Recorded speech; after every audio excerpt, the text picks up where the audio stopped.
Good morning. Happy Friday. Welcome into 104.5 The Zone. We are so happy to have you here for the next 3 hours. That's Lucas Panzica and myself. We got a cast of characters today. Coach Mack, of course, will make his Friday appearance. Philip Forsberg will make his debut on the radio show. Preds getting ready for another season. A preseason win last night at Bridgestone Arena. It was good to see people back in gold, wandering around Lower Broad on my way home.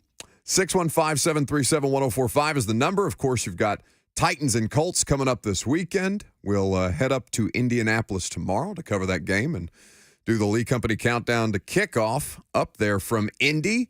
Meanwhile, a win for the hapless Chicago Bears. Not so much so last night. They're showing highlights of it right now on the NFL Network. The DJ Moore game. I mean, my God. I saw something on SportsCenter, their Instagram page this morning, saying that 37%, and I don't know if this is just ESPN leagues, because ESPN has their own fantasy football league. Yahoo has a fantasy football league. I think NFL.com. I'm sure there's others. But SportsCenter's Instagram said that 37% of fantasy football managers benched DJ Moore before last night's game. And if you're like me, you started the Commanders' defense before last night's game. -5 points. Nobody cares about your fantasy football team, but DJ Moore had one hell of a night. 3 touchdowns. Justin Fields, all of a sudden in his last 2 games. How about it? They hang on to win. The Commanders do come back in the second half. Credit to Sam Howell. It ended up being an entertaining game for those. I mean, the final margin of victory would not indicate that it was an entertaining game, and it certainly wasn't an entertaining first half. But the Commanders getting back in it late, missing a field goal at the end that would have kept them in the game. And just to see the way that Justin Fields and finally DJ Moore are clicking, it seems, at least in the last 2 weeks.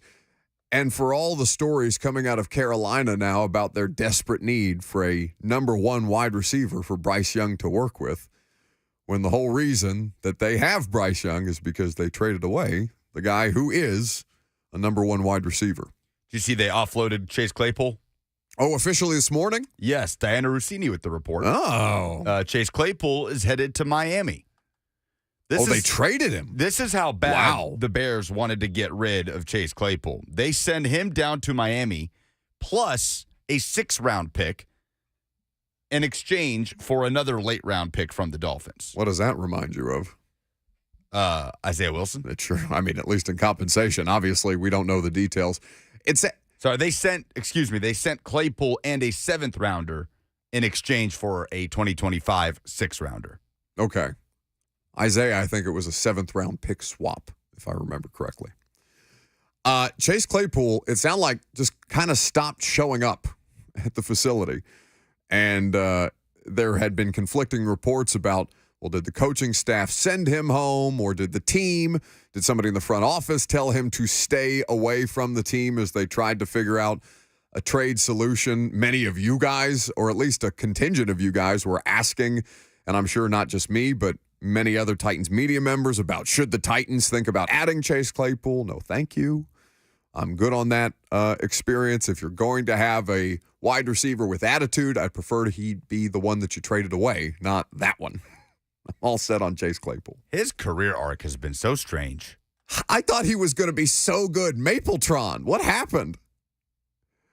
He fell out of favor in Pittsburgh, but there was maybe a year or two, and I think he might have had injuries, an injury at least, mixed in the middle of there. But yeah, the Chase Claypool career arc has been bizarre. Either way, Chicago getting their first win of the season, the Commanders falling to 2-3. Significant for a variety of reasons, but probably none more so than the passing of an NFL legend yesterday. Dick Butkus at the age of 80. It was reported and announced by the family that he had passed away. Of course, for those of you who go back that far in NFL history or who have been fans of professional football for an extended period of time, or even if you're just a fan of the history of the game, like we've all seen Butkus highlights, and we know the name. We know him to be one of the most feared defenders in the history of football, and certainly in his era as a middle linebacker for the Bears. We're going to have Coach Mack on, obviously, today, who was a part of the Chicago Bears, some of the Chicago Bears' greatest successes, and he'll be able to speak more directly on his impact on not just the Bears as a franchise, but certainly the NFL and defenses as a whole. Justin Fields was asked about it last night on the Amazon post-game show of Thursday Night Football. This was the Bears quarterback's comments. We got news that the legendary Bear, Dick Butkus, had passed away. When did you guys learn that he had passed, and sort of what does he mean to you now wearing that Bears, logo on your chest so proudly? Yeah, we actually found out about it when we saw it on the screen. So me and Mooney, we were talking about it. We were like, what? So we were in a big shock. But, condolences to his family. And but, I mean, it just means a lot, tonight, getting a win, our first one in a long time. So Bears legend. He'll never be forgotten, and we played for him tonight, so this one's for him tonight. So glad we got the dub. For sure. So that was Justin Fields last night on the post-game show, and I don't know how much Justin Fields interacted with Dick Butkus during their brief time, or Fields' brief time so far. I guess he's been there for 3 years. I don't know how around Dick Butkus has been with the facility. I don't know the nature of his relationship with the franchise, just in terms of once somebody gets to be that age, it just gets harder to get around and show up to practice and things like that. So I don't know. Yeah, but that's one of those names that every generation of football fan, as a kid, go to the Scholastic Book Fair and you go straight to the sports section and you read the books about the NFL and its history. And he is one of those names that's on almost every page. Every generation of true football fan knows Dick Butkus and what he meant to the NFL. Oh, sure. I'm just saying, the idea of we went out there and played the game for him. Those are always interesting things, because I wonder how much that can actually impact a performance. Just because, the athletes are looking for different ways to motivate themselves all the time. I know Danico Autry was brief in his comments with us yesterday, but he's talking about, we have stuff, and this is obviously of a much different and less serious nature, but the defensive line room competition, how competitors at the highest levels just find different ways to elevate themselves. I don't know how well Justin Fields knew Dick Butkus personally, right? Of course, everybody knows the legend that he was. First-team All-Pro 5 times. He made the Pro Bowl in 8 of the 9 seasons that he played. He had to retire at age 31. Think about that. That dude had such a massive impact that has lasted generations. You know how hard it is for people to pay attention to athletes as they age? This is something that I feel starts to, unless you were the greatest at your respective positions. And because, the history of professional sports now is going on for hundreds of years, it's just so hard to captivate people for literal decades that way. For him to have that kind of an impact on the sport in that short a period of time, I guess he was forced to retire early due to a knee injury. But he went to the Hall of Fame in 1979. He's one of the originals, basically. And I just always find those comments fascinating, because I don't doubt the sincerity in them. That's not what I'm saying at all. I'm always curious how athletes find ways to push themselves, and what, Bears fans would argue that we're trying to play for Caleb Williams at this point, my guy. No, they had to win last night. 14-game losing streak on the day where a legend like Dick Butkus passes away. You got to win. Did you see the clip that was being recirculated? Amon-Ra St. Brown and his brother Equanimous, who plays for the Bears, they have a podcast together. And there was a clip from a couple of weeks ago about, do you go out during the season? Amon-Ra was asking Equanimous, and he said, yeah, when we win. And he goes, Amon-Ra says, well, how's that going? He goes, well, it's been a while. It's been a little while. Been sitting in my PJs lately. So they were not in Chicago last night, I don't know if they made it back to the nation's capital to get a night out on the town. I doubt it. Bit of a hike from FedEx Field One would to the nation's capital. I mean, I'm saying you went last year. Yeah, I love how. Did you make it to D.C.?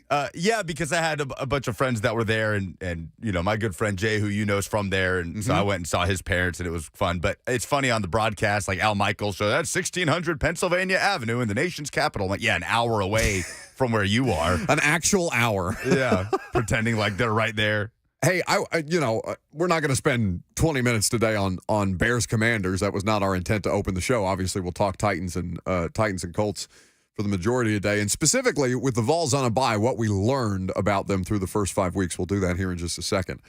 But the scene at FedEx Field for a primetime game against a winless football team was kind of electric. That was fun for me to see, having done a game there now after seeing and hearing and reading all the horror stories about just how checked out Washington football fans have been under Dan Snyder. Just the idea of some kind of hope. And they're obviously a competitive football team. They weren't in the first half of the game last night, but rallied to try and pull off the comeback before they ended up losing by double digits. That was a really cool scene to see a fan base reinvigorated. You know, I made the comment, I think, after the NFL season opener against the Chiefs, like, it's just cool to see Lions fans happy. Nobody has suffered more in this sport than Lions fans, save the Washington franchise and what it has put its fan base and its players and its staffers and everybody else associated with it through. But, fun scene last night. Anyway. 615-737-1045. Jump in as you like. We'd be happy to hear from you if you want to tell us what you've learned about the Tennessee Volunteers through the first 5 weeks of their season. They're off this week. They've got to bye. There's a lot of interesting games around the SEC, an SEC that has started kind of slow. So what have you learned about the Vols through the first 5 weeks? We'll tell you what we've learned coming up next.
What we learn about the Vols through the first 5 weeks.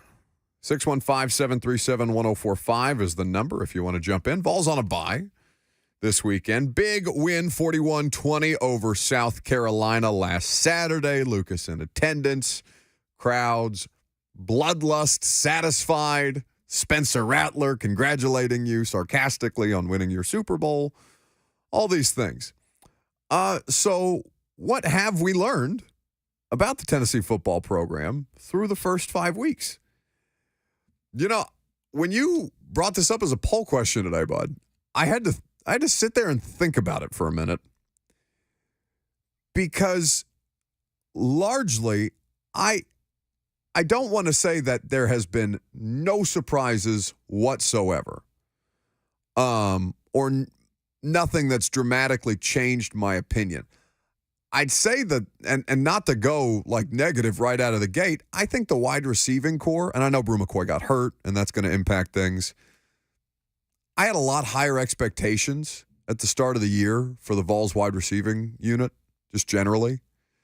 And I know that Milton's not a perfect quarterback for a wide receiver to work with necessarily, because he's either throwing laser beams through your chest or sometimes the inaccuracies. Like there are issues on both sides.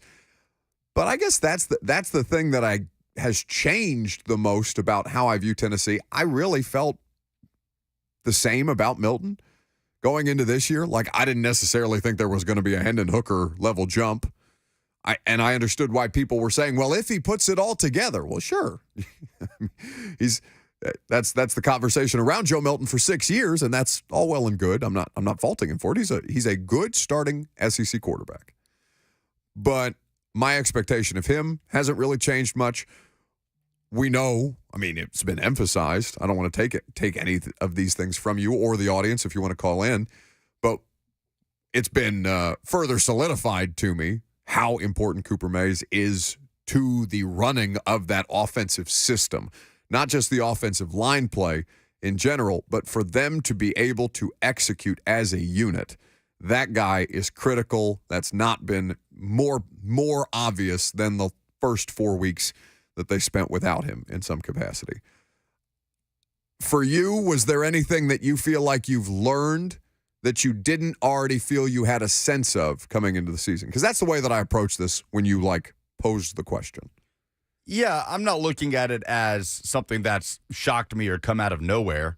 I think more of what you've seen from some of these younger players on what could be a strength for Tennessee with the front seven that struggled in moments against Florida, but then was dominant against South Carolina, and kind of the development of James Pierce. If you look at guys that could be NFL draft picks moving forward, James Pierce, a sophomore, completely dominated against, a true freshman left tackle in South Carolina, but was a game wrecker in that game. The way Arion Carter has moved along at inside linebacker, having to step in and play more snaps with Keenan Peely, the BYU transfer, out injured. So I have been, despite the Florida game, I have been happy with what you've seen from the defensive front, who still leads the SEC in sacks, who dominated against South Carolina in a game where they were supposed to dominate up front. We have been affirmed that the swamp is just a terrible place for Tennessee football, and that's one silver lining of divisions going away in the SEC. You're not guaranteed to go down to Gainesville every other year, because that is a house of horrors for Tennessee football, and they save some of their worst performances for that place. But I have been kind of pleasantly surprised by the front seven outside of that game, which I know you can't just eliminate that result, but that has been a big factor for me. When you talk about the wide receivers, though, you say, are you saying slightly disappointed then in what you've seen from the wideouts? Yeah, I thought they were going to be able, I guess I expected a more precise group. And like Cedric Tillman and Jalen Hyatt are NFL athletes. They're professional football players. So for me to hold this next crop of young receivers, or guys who have been in the program for a period of time, guys who are just getting their first real starting opportunities in this offense when it's such a tough lineup to crack. I thought that I wanted more out of them. And again, I'm willing to accept, as a part of that criticism, that Milton is a factor in that as well. But that is fair, though. It's fair to say that that's not necessarily gone according to plan when you consider, obviously, the injury to Brew McCoy, how big of a blow that is. Well, and Deontay Thornton missed some time. Yeah, and he just hasn't really asserted himself in this rotation yet. And, yeah, he's dealt with injuries. He was out with a hamstring against South Carolina, but you'd need more from Deontay Thornton, the Oregon transfer. Music City Malik on the F&M Bank chat says, I've learned the Vols aren't elite, but they might not have to be in this year's SEC. He says he predicts they beat Georgia. What is Kentucky-Georgia going to look like this weekend? I mean, probably more of the same, one would think, because we've talked about this. They are constructed similarly, with Georgia obviously having a higher caliber of athlete and greater depth at every position. I heard Seth Emerson say this on the Athletics football podcast with Ari Wasserman and David Ubben, who was on the show this week. Seth Emerson, Georgia beat writer for the Athletic, that the Georgia-Kentucky game is the Spider-Man meme. You know, the Spider-Men pointing at each other, but with one of them being much bigger and stronger and more athletic. Like 3 times bigger. So like Venom. Yeah. Spider-Man and Venom. I mean, the spread, I think I saw it as 14.5, and that may have been earlier in the week. So I don't know if it's shifted at all. That's about what it is. Yeah, a 2-touchdown spread. I don't know that Georgia covers, but I still think that they're capable, even though they've looked kind of sluggish and the defense is not what the defense has been in the past couple of years, which, I mean, is an ungodly standard, by the way. Let's make sure that we're clear about that. They're still playing good defense. It's just not the greatest defense in the history of college football or close to it. I still think that Georgia's capable of winning by double digits, don't you? Oh, yeah. Sure. And I think Kentucky's capable of covering. The only scenario I just don't see playing out is Georgia losing at home under the lights in Athens to a team that is built similarly to them with less caliber athletes. I just don't see that scenario playing out whatsoever.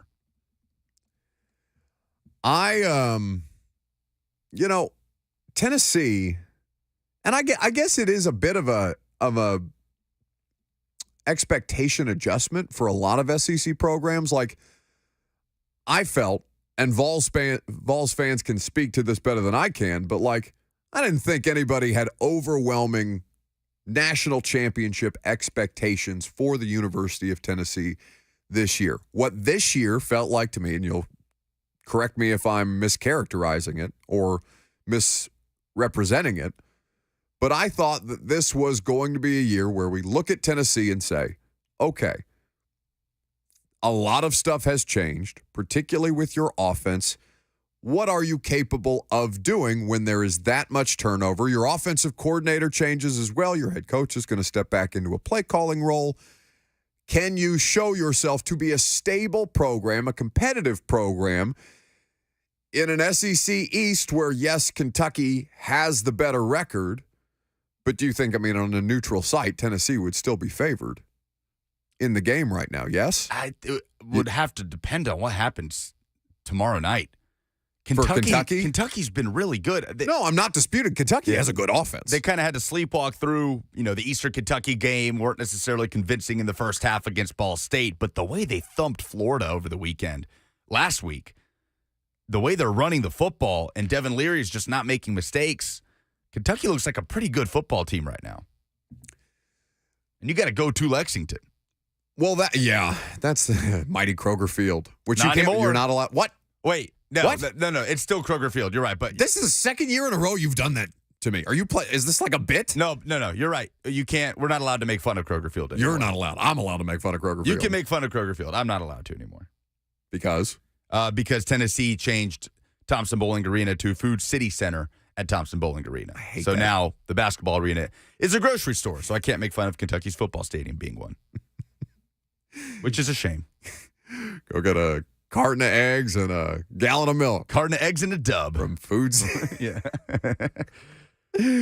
Oh, But they honestly, they should lean in. They should put that on T-shirts. I would buy one of those. I would wear Kentucky blue and white if I had a T-shirt that said that. I would. I thought you were going to say they should sell like groceries at the concession stands. Well, also that would be funny. Selling eggs at concession stands of an SEC football stadium seems like a bad idea. There's already questionable food practices at concession stands at SEC arenas, just generally at concession stands. Go from Gatorade bottles being thrown on the field to eggs. Don't want that. Not ideal.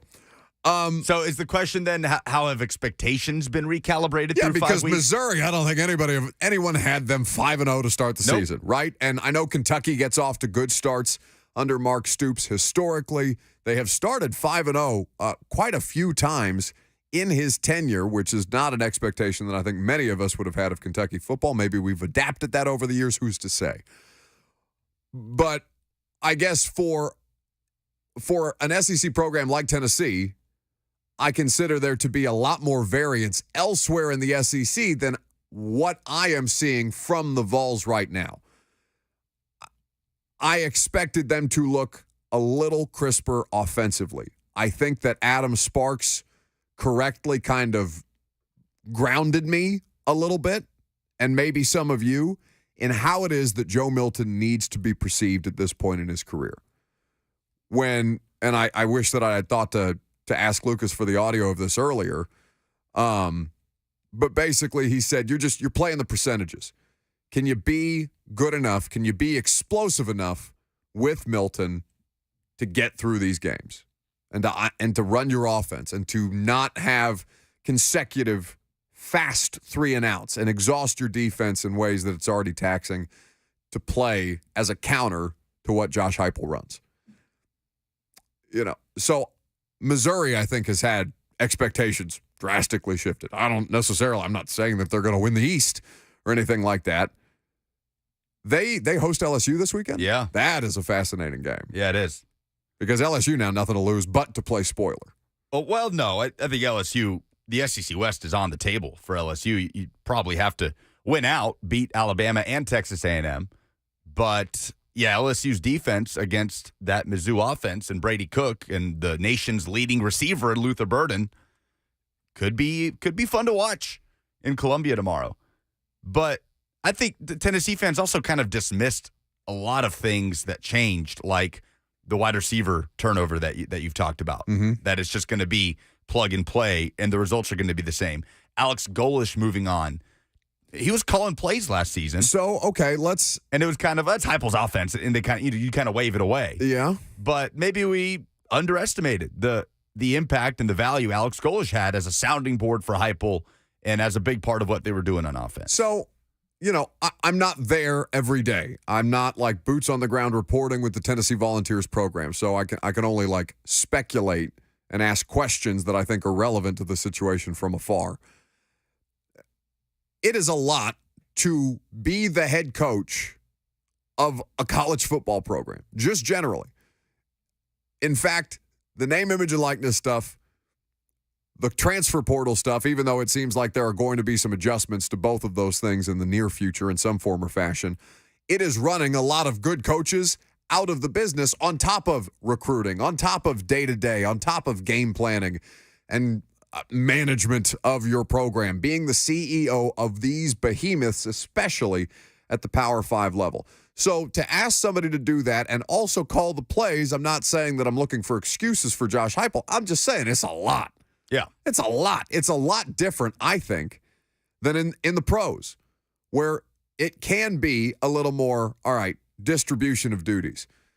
Deion Sanders has a different kind of role at Colorado. He's more ambassadorial, it feels like. And he is, you can't say that Deion Sanders is not a good coach, but I do think that Deion Sanders' role within the college football landscape is different than a lot of these coaches.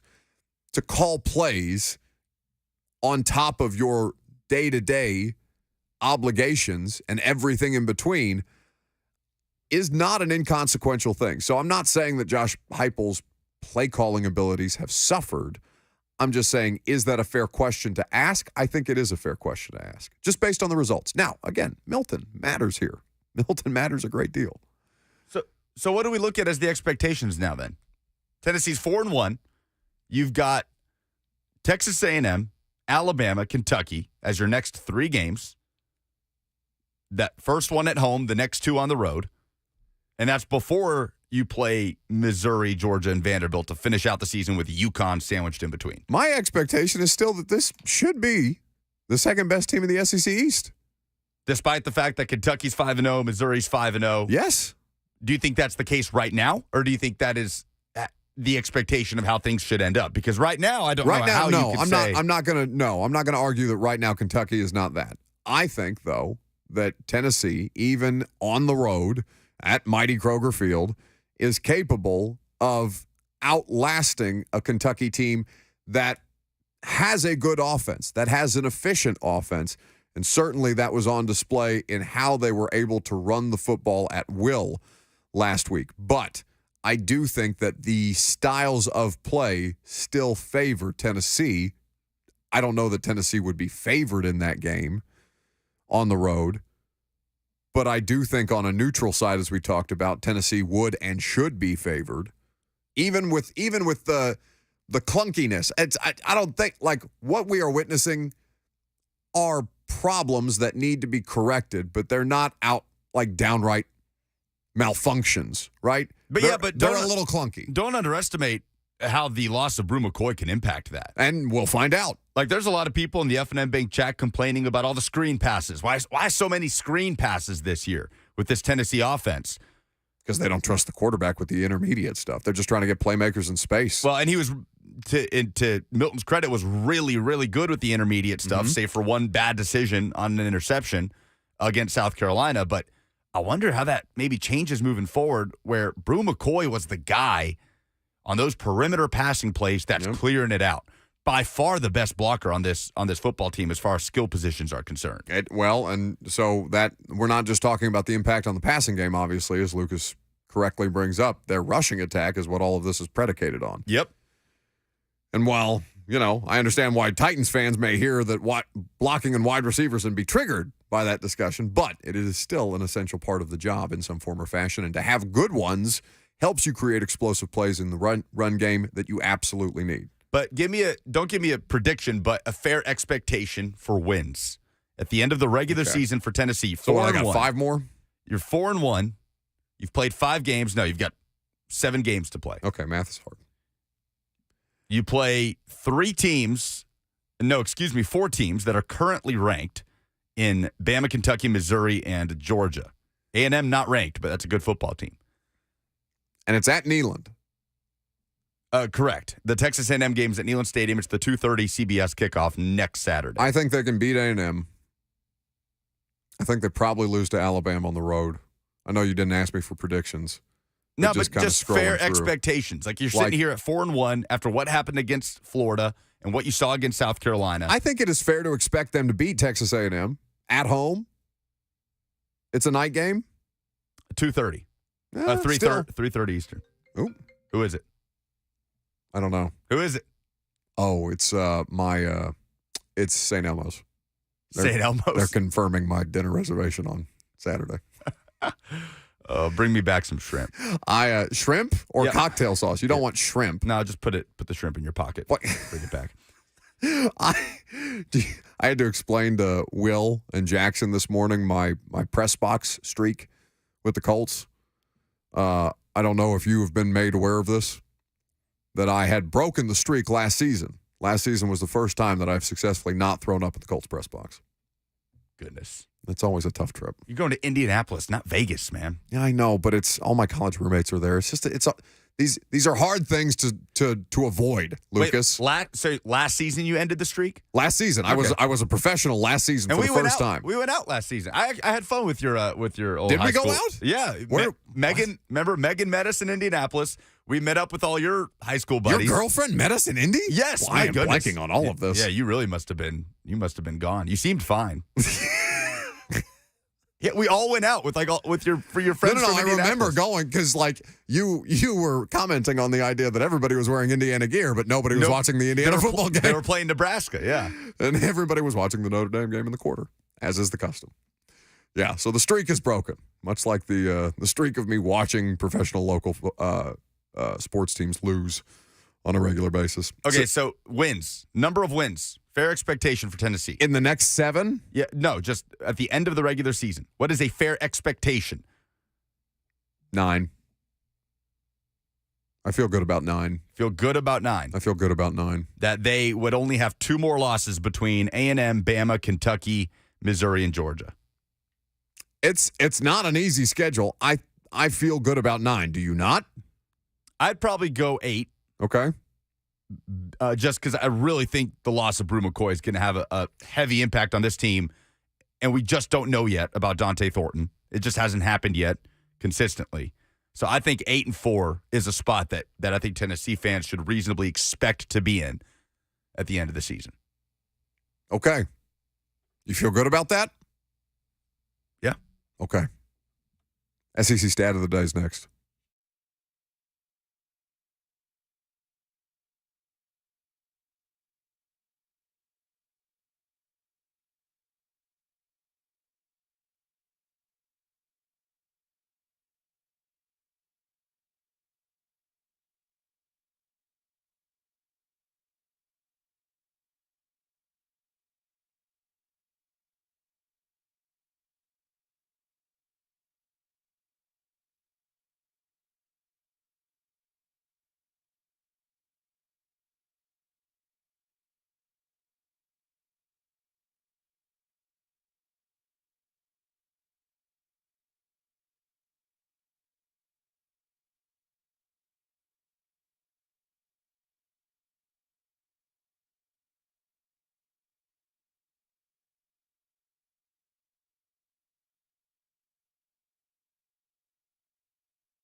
Do an SEC stat of the day in just a moment. Don't forget, Philip Forsberg going to be on the show.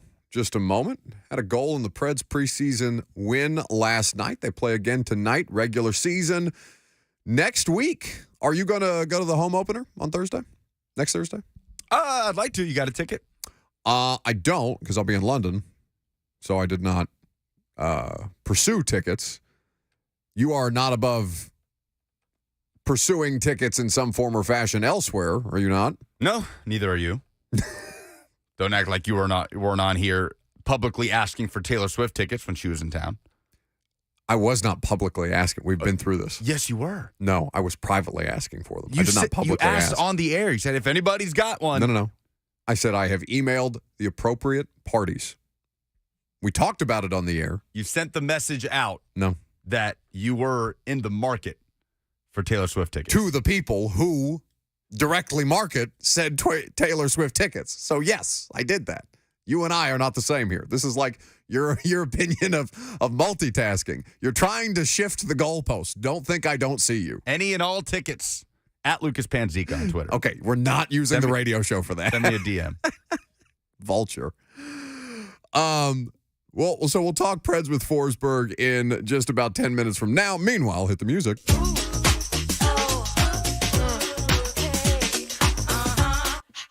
Let's talk about sex, baby. Let's talk about the SEC. Let's talk about Nick Saban and Josh Heupel in the SEC. Let's talk about sex, baby. Let's talk about the SEC. Let's talk about Brian Kelly and Greg Sankey in the SEC. Let's talk about sex.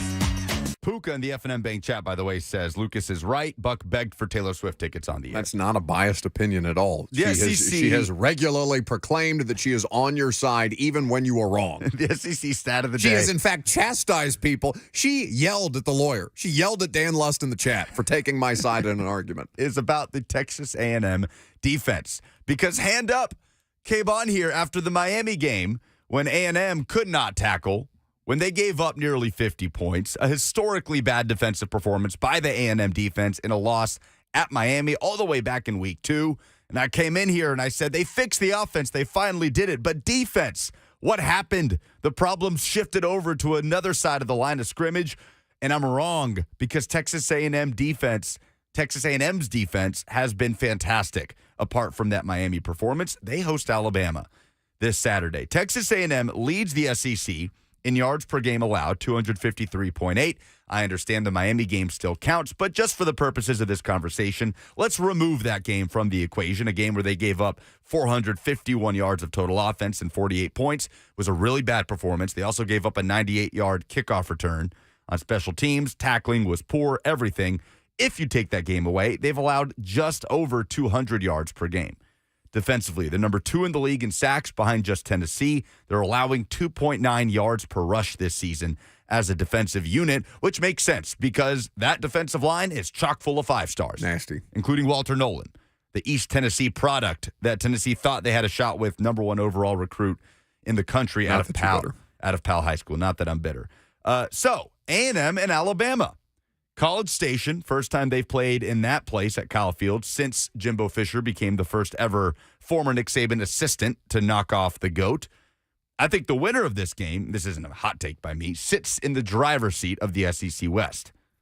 The winner of this game, I think, officially becomes the favorite in the SEC West, and the idea of that being Texas A&M is kind of wild right now with everything that's happened over the course of the last calendar year. And honestly, it's a credit to Jimbo Fisher and Bobby Petrino for getting that side of the ball right despite losing their star quarterback in Connor Wegman. I think Max Johnson can move the football for this team. He played well. He did. He has only played well since he came in for Wegman against Auburn.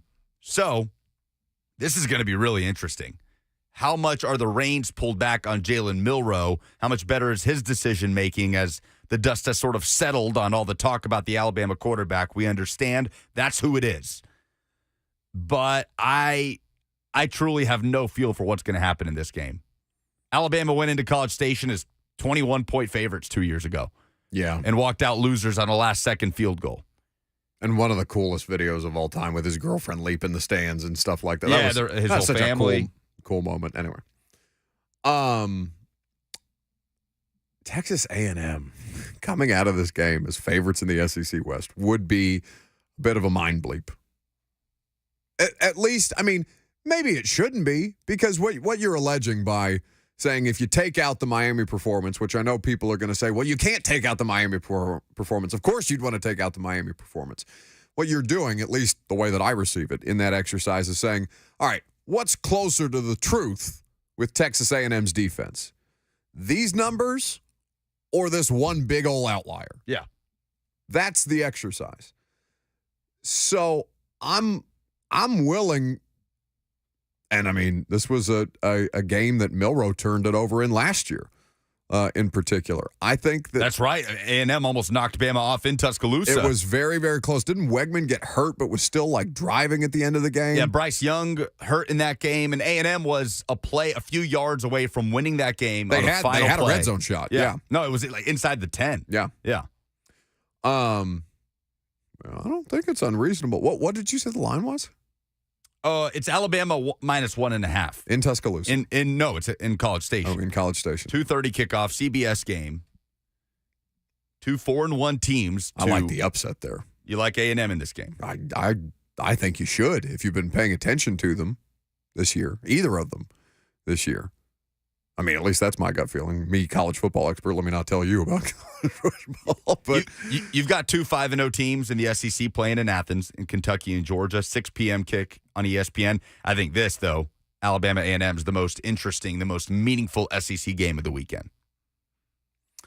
615-737-1045 is the number if you want to jump in. You can do so a little later because Philip Forsberg is going to join us coming up next.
It is 11 o'clock. Good morning. I'm Lucas Panzica from the 104.5 The Zone studios. The Chicago Bears won their first game of the season on Thursday Night Football, 40-20 over the Washington Commanders. DJ Moore with a career day, 230 yards, 3 touchdowns on only 8 catches. It ends a 14-game losing skid for the Bears. The game kicked off after news that legendary Chicago Bear and Pro Football Hall of Fame linebacker Dick Butkus passed away at the age of 80. The Bears are also trading wide receiver Chase Claypool to the Miami Dolphins, sending 2025 7th-round pick as well as in exchange for a 2025 6th-round pick, according to a report by Diana Rossini. The Nashville Predators wrap up the preseason tonight against the Carolina Hurricanes after defeating the Canes 5-1 last night. A goal and an assist for Philip Forsberg, a goal and 3 assists for Ryan O'Reilly. For all your foundation repair and waterproofing needs, visit USSTN.com. Breaking news at once on your home for the Titans and Vols. This is 104.5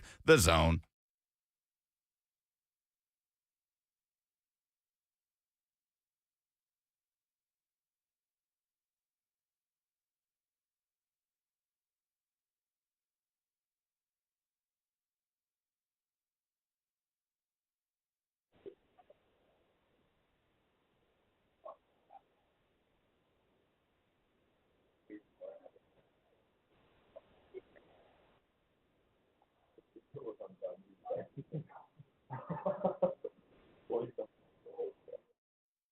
All right, I'm going to shut up and get out of the way because we're very happy to have Filip Forsberg of the Nashville Predators hanging out on the line with us to start the second hour. Phil, how we living on this Friday?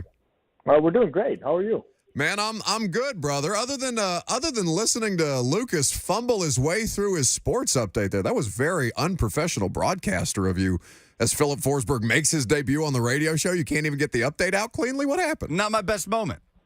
Phil, what is the thing that you give your teammates the hardest time about on a day in, day out basis in the locker room? Like, what do you like to beat up on them when they slip up in the middle of something? Because when Lucas reads something poorly into the microphone, it's probably my favorite game in the world to make fun of him about it. Yeah, I was just going to say that was a little sloppy, but it's my first time, so I don't know what kind of standards you guys are running over here. So sloppy. That up a little bit, but I'm walking out of the studio. Eat it. Phil Forsberg just called you sloppy. How's it taste?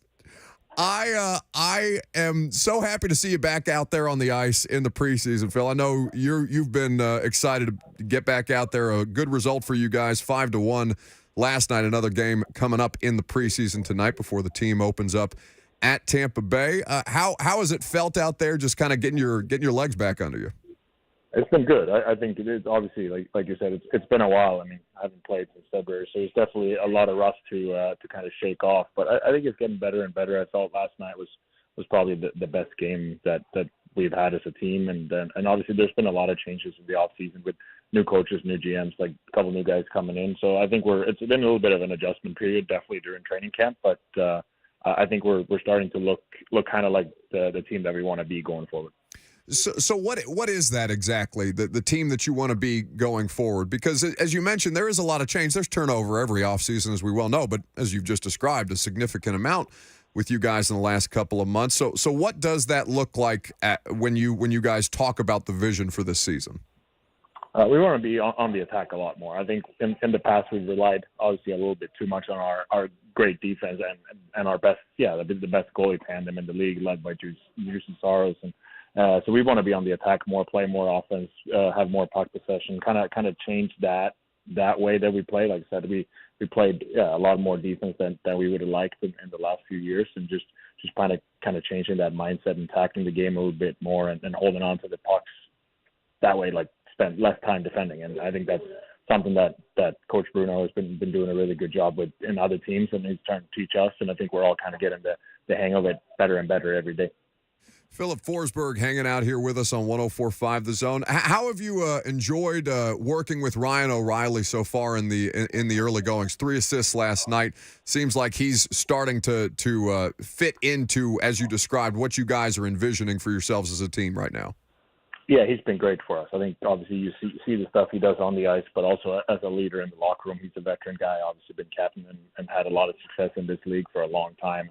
And just being able to watch and learn from him is great for, I mean, not just for the young guys, but also for guys like myself. You know, like he's a player that's so extremely detailed when it comes to everything on the ice, off the ice. Like it's really cool to have something like that to be around. You know, you kind of feed off him a lot, and when it comes to the on ice chemistry, I think that's building more and more every day. We had a good showing last night, starting to find each other a little bit better in the O-zone, and he's just such a smart player. So it's pretty easy for me to play with him.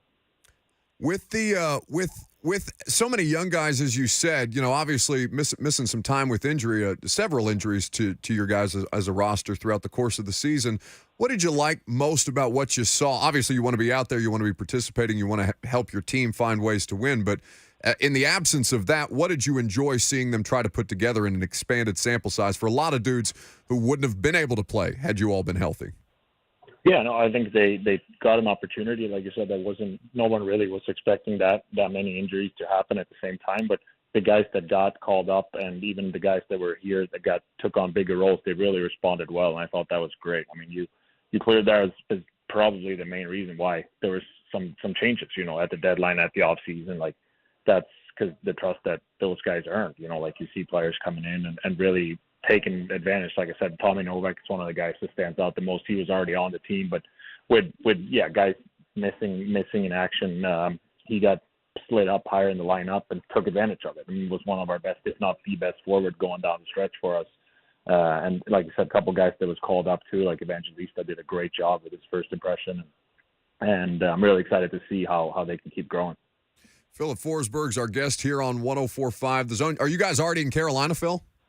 No, we're flying. It's preseason. We usually fly in the day of, and Carolina's not too far of a flight, so we leave a little later this afternoon. So we're just getting some work done here at the training facility, getting ready for another big match. Well, then I'll quit wasting your time since you have many important things to do throughout the course of the day here in just a second. But do you have a favorite road trip? I like Vegas. Vegas is a cool city to play, and it's just they do a good job. I'd say after our building, that place is probably the loudest in the league, and it's Vegas. You guys know how it is. Like they basically bring the strip into the arena, which is really cool. So I like playing out there. Is there any sense, because they do put on a hell of a production, but like, is there any sense in the locker room at certain points you're like, all right, come on, like let's get it going here. We're here to play a hockey game. Like, is there any of that at any point? Or are you guys just fascinated by the light show the whole time? I mean, the first time we played out there, it was a little bit like that. You know, like they got like go-go dancers on the glass and warm-ups, and like I said, it's just that house music is blaring like a nightclub, so it really gets you going. But I think it's one of those games that you look forward to just for how different it is. You know, like the city itself obviously is different, as you guys know, but just coming in and it gets you. You don't need any extra motivation when you're in there. They give it for free there with like I said, all the surrounding stuff that gets you going. It's going to be a lot of fun to have the NHL back in our lives. Preseason going on right now. Preds open at home against the Seattle Kraken next week. You can get your tickets now at NashvillePredators.com. Philip, I know you're obviously a part owner of Nashville Soccer Club as well. You were out there earlier this summer. You were at a game hanging out with Ryan Tannehill and Derrick Henry, a part owner in that group too. What's it been like to be a part of that group, Giannis Antetokounmpo as well, and to be involved in that organization? It's been phenomenal. I mean, it's just getting that opportunity was a dream come true, and now like almost a year into it, it's nobody could have expected what was going to happen to Nashville as a team. And as a soccer city, and also to the MLS in general, with the arrival of Leo Messi, obviously that it's been a mind-blowing experience so far, and I'm really excited to be a part of that. Did you go to the Messi game? Oh yeah. Brother, I was doing a preseason Titans game at Minnesota, watching that on my laptop in the press box, and just the amount of FOMO, Phil, never in my sports life, I don't think, have I been as jealous of everybody who was in a stadium that I was not in. Yeah, it was pretty special. I mean, obviously just the fact that like you can watch the greatest soccer player of all time in your hometown playing against your team, it's pretty special. But then just the game itself too, it was an incredible game. Like Messi scores a beautiful goal, and then we just completely dominated the second half and tied it up, and it goes to penalty kicks, and the goalies get to go. Like, you couldn't have put a better script, minus that we would have had our goalie bury it and we win. But it was a great experience. It was really, really cool just to see like I said, Nashville coming together for soccer. I mean, obviously you guys are in sports too. You've seen this soccer movement coming in the U.S., but it's really cool now. It's kind of taken over the city as well. So it's a great addition to the already really good sports city as it is. So, Philip, I don't know if you know this, but Titans wide receiver DeAndre Hopkins says he wears the number 10 because of Lionel Messi. Now, DeAndre Hopkins had to be in Minnesota, so he didn't get a chance to obviously see that game at Geodis Park because of the Titans preseason game. So how would you have dealt with having to miss that, Lionel Messi coming to your city because you were off working in a preseason game? But not working, Phil. He didn't play in the preseason. Yeah, right. He's I on was the just going to sideline. say, I don't think he even played. That would have been hard. That would have been really hard. I would have, I don't know. That would have been something I probably had to if I was him, I probably had to sit down with Coach Rabel there and maybe see if there's a way we could work that around. Philip Forsberg hanging out here with us on 104.5 The Zone. Phil, I don't know if you know this. Lucas does the soccer games on the radio. So does that technically make you his boss? Because that would make me very happy. I mean, I think that is, if I have any responsibilities going forward, I think the media is going to be my side. So we can probably try to arrange that. Excellent. We'll negotiate terms at a later date. What can you tell us about Andrew Burnett? Obviously, Preds fans know him well from his time with the organization, but as a coach, and as you mentioned, with the amount of changes in the offseason, what's that dynamic been like to get to know him? I think it's been great. I mean, it's like I said, it's been a challenge for all of us. Like training camp, you only have a certain amount of days to try to get a full new system on, which is not the complete opposite of what we were doing before, but a significant change from what we've been doing. And so it's definitely been a challenge. I mean, training camp has been great. It's been hard every day. It's been, like I said, a big challenge. But I think our team has really responded well to it. And as it's gone on, like the pieces are starting to come together. You know, the first couple of games for everybody was kind of, I mean, it's not necessarily reinventing hockey, but it's very different. So we're trying to like get a grasp of it. And I think every day it's just getting better and better. And like I said, it's a very attacking, very aggressive style of play. A lot of skating, a lot of puck pressure. Like I said, wanting to have the puck to make plays with it. So I think that's something that are really going to benefit our team going forward. And I got nothing but good things to say about Coach so far. Preds open up with the Lightning so far. I like that he said so far. I appreciate that, Phil. Lightning on Tuesday, October the 10th. ESPN Plus is where you can watch it. They are at home with the Seattle Kraken for the home opener at Bridgestone Arena just down the street. Thursday, October 12th. You can get your tickets at NashvillePredators.com. All right, so first time on the radio show. How'd we do? You guys did great. Okay. Except that little slip up in the start, but we all have those moments. So. Watch the tape. I won't be too judgy. No. You're his boss. Don't let him off the hook. There needs to be some accountability. Philip Forsberg kind enough to give us some of his time. Thanks, buddy. We appreciate it, and good luck this season. We're looking forward to seeing you back out there. Thank you, guys. I appreciate that. That's Philip Forsberg with us on 104.5 The Zone. You thought your responsibilities, your fiduciary obligations were only to people in this building, did you? Now I've got Dan Lust and Phil Forsberg on my side. You better start building your roster. You're chipping away. I'm chipping away. Don't call it a comeback. 615-737-1045. Speaking of coming back, we always enjoy when Coach Mack comes back on the radio show for his weekly Friday visit. That's next.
That music always puts you in a good mood on a Friday. So does Coach Mack. He'll be here with us in just a little bit. Forsberg was great. We appreciate him stopping by. We don't do a lot of hockey interviews. And, obviously, this is a primarily football station. We have the football rights, and you all are football thirsty 24/7, 365. But, if they're going to have fun with us like Phil did, then I think we should do more of those more often. I don't want to push our luck, though. I told Lucas it's probably because it's the preseason. Nothing matters yet. Once everybody gets into the regular season, then there's a particular kind of misery that comes with media obligations. But we are grateful that he hopped on with us when he did. From one Nashville legend to another, Phil Forsberg to Coach Dave McGinnis of Titans Radio, presented by Two Rivers Ford. Powered by Ford, driven by people, the best car dealership around, the best customer service, the best quality American-made Ford vehicles. There's a reason that we are all customers at Two Rivers Ford. Hey, Mac. Hey, Buck, you're exactly right about Two Rivers, and thanks for putting me in the same category as Forsberg. That's pretty high company. I would say that both of you have earned every bit of accolades that you receive on a regular basis, even from people like myself. But we have a big football game coming up this weekend, Mac. This is going to be a very interesting game. All four teams in the AFC South 2-2 right now. Before we talk about the matchup itself, like just can you speak to the parity of the league just generally, where anybody at any given point can got, and right now 12 of these, well, I guess prior to Thursday Night Football, but there were 12 2-2 teams coming in to week 5 of the league. So that's the way the league has been set up. I mean, you draft in inverse proportion to how successful your season was before.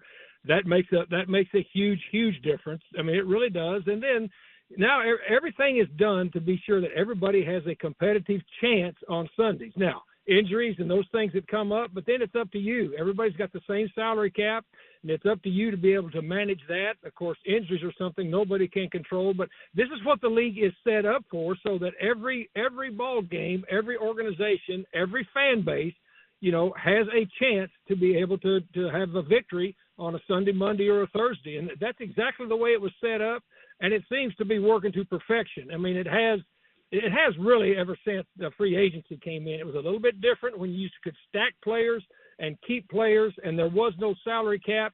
But now everything is pretty much on an even basis, and so that's what makes it so competitive. And you're right. I mean, week to week to week, that's why you've got to stay on top of your game, and you can't get too elevated with a victory. You can't get too despondent with a loss, because the next week you've got another chance to get back even.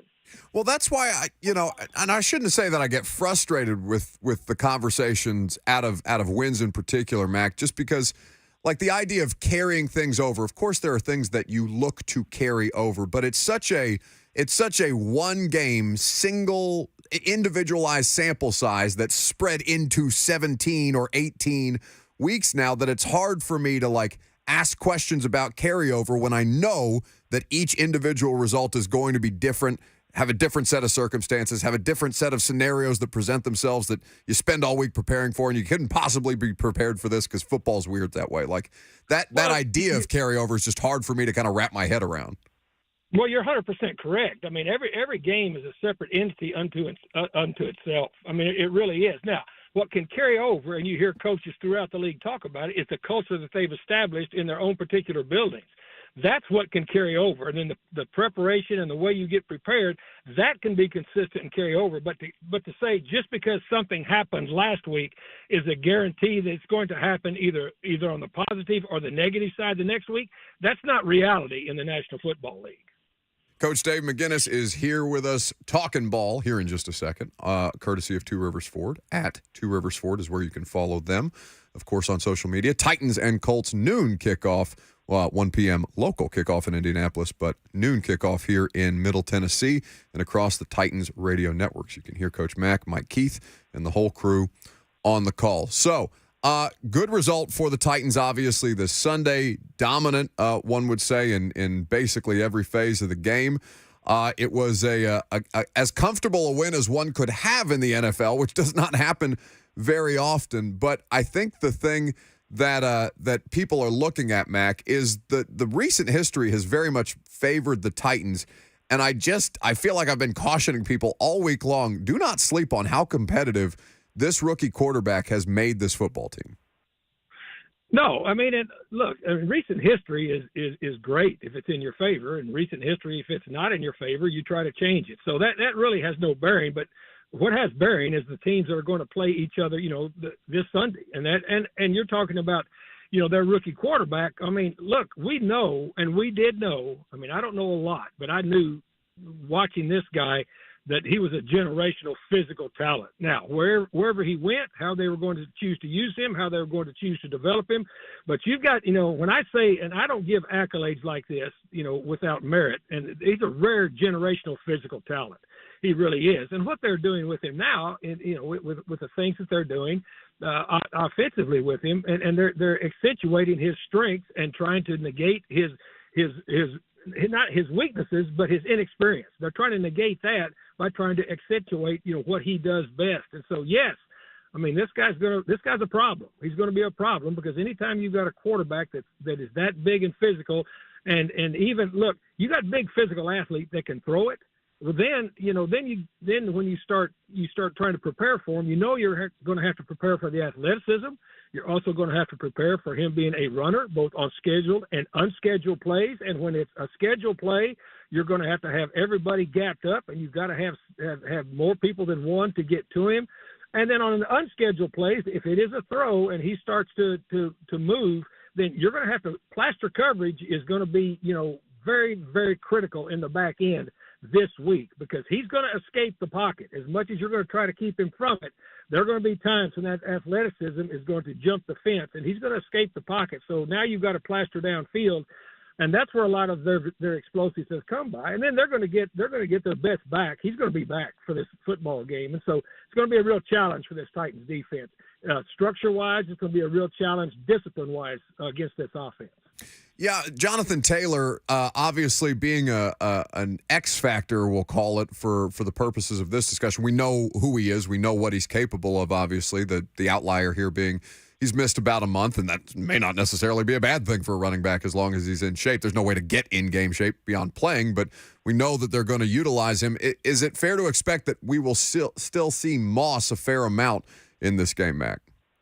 Yeah, I mean, I don't think they're going to get Jonathan Taylor 40 carries, but he's going to play. He'll play in the game. Why wouldn't you play him? But, yes, and Moss has been doing a nice job. So, absolutely, I think you will see both of those backs used. And, Jonathan Taylor, I would have to assume, is in decent physical condition. And why wouldn't you play him? I mean, this is a division game, and now you're through the quarter of the season.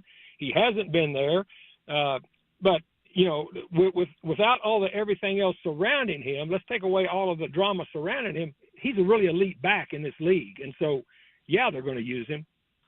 Coach Dave McGinnis here with us on 104.5 The Zone. So for the Titans side of things, Mack, I wonder what you made of the tight ends in particular, Chig and Wiley, and how they were used on Sunday, how well they seemed to execute their assignments, and in particular, the blocking, because that is something that we feel like, at least I feel like we've talked about with those two a lot. Yeah, well, Buck, it's an essential part of playing tight end in any offense in the National Football League, and in this offense too. And you've got to be able to use those guys. That's why that position, has become such a valuable tool for all offenses around the league. But they've got to block. I mean, you're looking, because people can put more in there than you can handle with 5 people. So you got to have them be an integral part of the blocking unit, as do the wide receivers. I mean, that's the only way you're going to generate big yards in this league on the ground is has everybody involved. But yes, I thought both of them did very well. And as I say, they've accentuated that and they've worked on it. So here's the thing too, Buck, when you get a chance to do something, do it. And that's the best way to build upon something is when you get a chance to do it. And then that way you can build upon that positive experience week to week to week. With the positive experience that the Titans have had so far in a very small sample size, Mack, with Peter Skoronski, sounds like he stands to return right now, has had very positive work in practice thus far. He's been a full participant the past 2 days. Obviously, they're getting ready to practice again today. Have you liked what you've seen from Skoronski and Nicholas Petit-Frere, who returned this week as well? Yeah, well, I think Peter and NPF are two different situations because Peter's been here the whole time and played, and then had an emergency appendectomy. It's hard to predict that, but they've both been at practice. NPF is going to have to work himself back into it. He looks to be in good physical condition. He hasn't. Because of the suspension, he was away from football. Actually being physically here. For a month, so that he's working his way back in. But they both have been practicing, and yes, and look, I've never had my appendix taken out, but I would imagine that the recovery is, it's like when people say, well, he had a minor heart attack. Well, it's minor because it's not yours. So I mean, he had surgery. So let's see where he is, but he appears to be at least progressing. Let's say that. More bodies on the offensive line, a good thing as you get later and later into the season. Obviously, a divisional game coming up this Sunday, Titans and Colts at Indianapolis. You can hear Coach Mack with the rest of the Titans radio crew on 104.5 The Zone and across the Titans radio network. Mack, obviously a tragedy to lose Dick Butkus yesterday, or at least announced yesterday by his family and the Bears organization.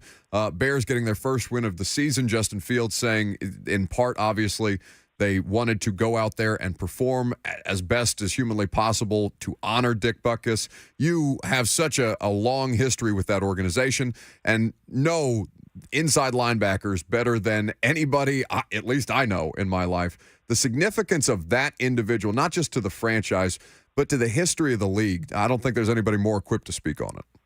Well, he is the history of the league there. And, of course, I knew Dick very, very well. When I first was hired by Mike Ditka, who's very close friends with Butkus for obvious reasons.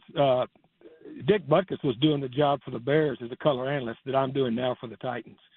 And so as a young linebacker coach in the league, to be able to visit with him every day about linebacker play and just about life in the National Football League and a linebacker's mindset. And then, when he finally moved out to California and then started doing the sitcoms and those types of things, he had a place in Malibu, and whenever we'd go to play either the Raiders, out there, or would go out there to play the Rams, we'd always see him, have dinner with him, go over to his place. I mean, Dick Butkus was a wonderful, wonderful human being, a wonderful human being. He embodied, really basically, and people look at it and talk about, how violent he was and how vicious he was as a player, which he was, but as a human being, he was just, he was so very good and gracious to me, and really opened up the National Football League to me in just one-on-one conversations about, what it took to play linebacker in this league, not just the physical part, but the mentality of it. And so, yes, we've lost an icon. We have lost an icon. And as I said, I can never, ever repay him nor Mike Ditka for what they did for me early on in my career, which basically has been going on now for 38 years in this league. So we lost an iconic part of the National Football League. People like that at that level with that kind of mystique almost around them, Mac, they don't have to be as generous with their time as what you've just described, but it's so cool when they are, and at least in my experience, they just seem so willing to impart everything that it is that they've experienced and they've learned, just because if you're genuinely interested in reaching out, as anybody would be in any line of work or anything like that, it's just such a unique thing to have somebody like that in your life at any given point, certainly in this arena of work. Well, I greatly appreciated it, and I realized at the time how fortunate I was, and I've always cherished that and treasured it, and was able to anytime. He was always interested, because once you're a Bear, and especially once you were a Ditka Bear, then you were part of the group forever. And Dick Butkus was a huge, huge part of that. And as I said, when you start talking about look, when you've got guys like Mike Singletary and just think of any of the linebackers, that they all acquiesced to Dick Butkus, because that was the guy that set the standard. He's Coach Dave McGinnis. He sets the standard around here. He sets the standard on Titans radio. 104.5 The Zone is where you can hear the game on Sunday and across the Titans radio network when the Titans take on the Colts. Mac, appreciate your time as always. Have a safe trip up to Indy, and I will certainly see you in the booth. Absolutely, Buck, and I know you're involved with Two Rivers with the Real Men Wear Pink for October. I'm doing that with Mack Talk, and so excellent. Call in, donate. Rhett Bryan's got a website set up, so donate, and then we're going to have a raffle, and out of all the donations that we get, and we're going to let someone come in live for 1 hour, put the headset and the microphone in front of them for Mack Talk. It'll be fun. How about that? We will get the website from Rep Brian, and we will tweet that link so you can reach out and get involved with a great cause that Coach Mack and Two Rivers Ford are raising funds for. Thank you, Mack. See you, Buck. That's Coach Dave McGinnis with us on 104.5 The Zone. Man, you imagine can you imagine Coach Mack as a young inside linebackers coach with the Chicago Bears, learning from Dick Butkus, broadcaster at the time? That's crazy. Yeah, to be a fly on the wall. You know, 80 seems like such at least from our age, I can't speak to the audience. Obviously, some of you out there are either, getting there or are there or, have people in your life who are getting up there in age. That he just seems like such an out of reach figure, Dick Butkus, in the history of football, right? Like icon, legend, somebody that you would put on a pedestal for defining the National Football League. And to have somebody like Mack in awe of him, and to even know somebody like Mack who was that closely connected to him, it's just, I don't know, stuff like that is cool. And it's cool to see. I don't know when the NFL started charting tackles. It's later than you would think. It is. They didn't start officially charting sacks until 1982. That I knew. So if you look up Dick Butkus's Pro Football Reference and you want to look at his career stats, all you get to see are games played, games started, and interceptions and fumble recoveries. Maybe that's why it seems like I don't know. It's almost like Johnny Unitas, right? I don't even think of Johnny Unitas as a real person, just because everything around them you've just heard about. Like at least with Jerry Rice, you have numbers that you can look up on the internet. YouTube has made all of these guys accessible to an extent, or at least their playing careers accessible to an extent, which is always cool to go back and witness. But like the dudes who played before they started keeping all of the stats that we used to make any judgments about any football player ever for the rest of time. Yeah. I don't know. Just it's rare that one of those go that like I think resonates with everybody. And I think everybody had a feeling yesterday when we got the news that he passed. It's just like, damn, I don't know. It's all visceral. According to CBS Sports, Butkus had 1,020 tackles throughout his career, 22 interceptions, 25 fumble recoveries. And his career ended at 31 because of bad knees. 615-737-1045. You're going to need that number because you can tell us what your Friday Fire is, presented by Central Barbecue, coming up next.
Welcome back to the show. You can jump in on the F&M Bank chat. You can jump in on the phones if you want to.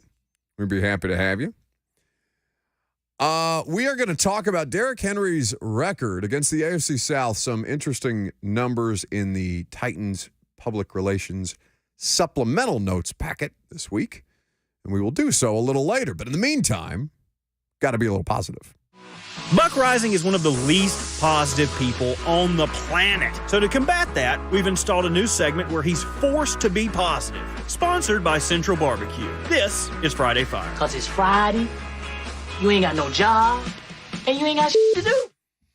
It is indeed presented by Central Barbecue. Whether it's lunch, dinner, or all of your catering needs, eatcbq.com is there for you. You can visit them at their Hillsborough Village location. What, you don't like the music? What happened to the music? No, music's fine. Is it done? Just brought it down. Okay. I feel like this is better with music. Okay. All right, fine.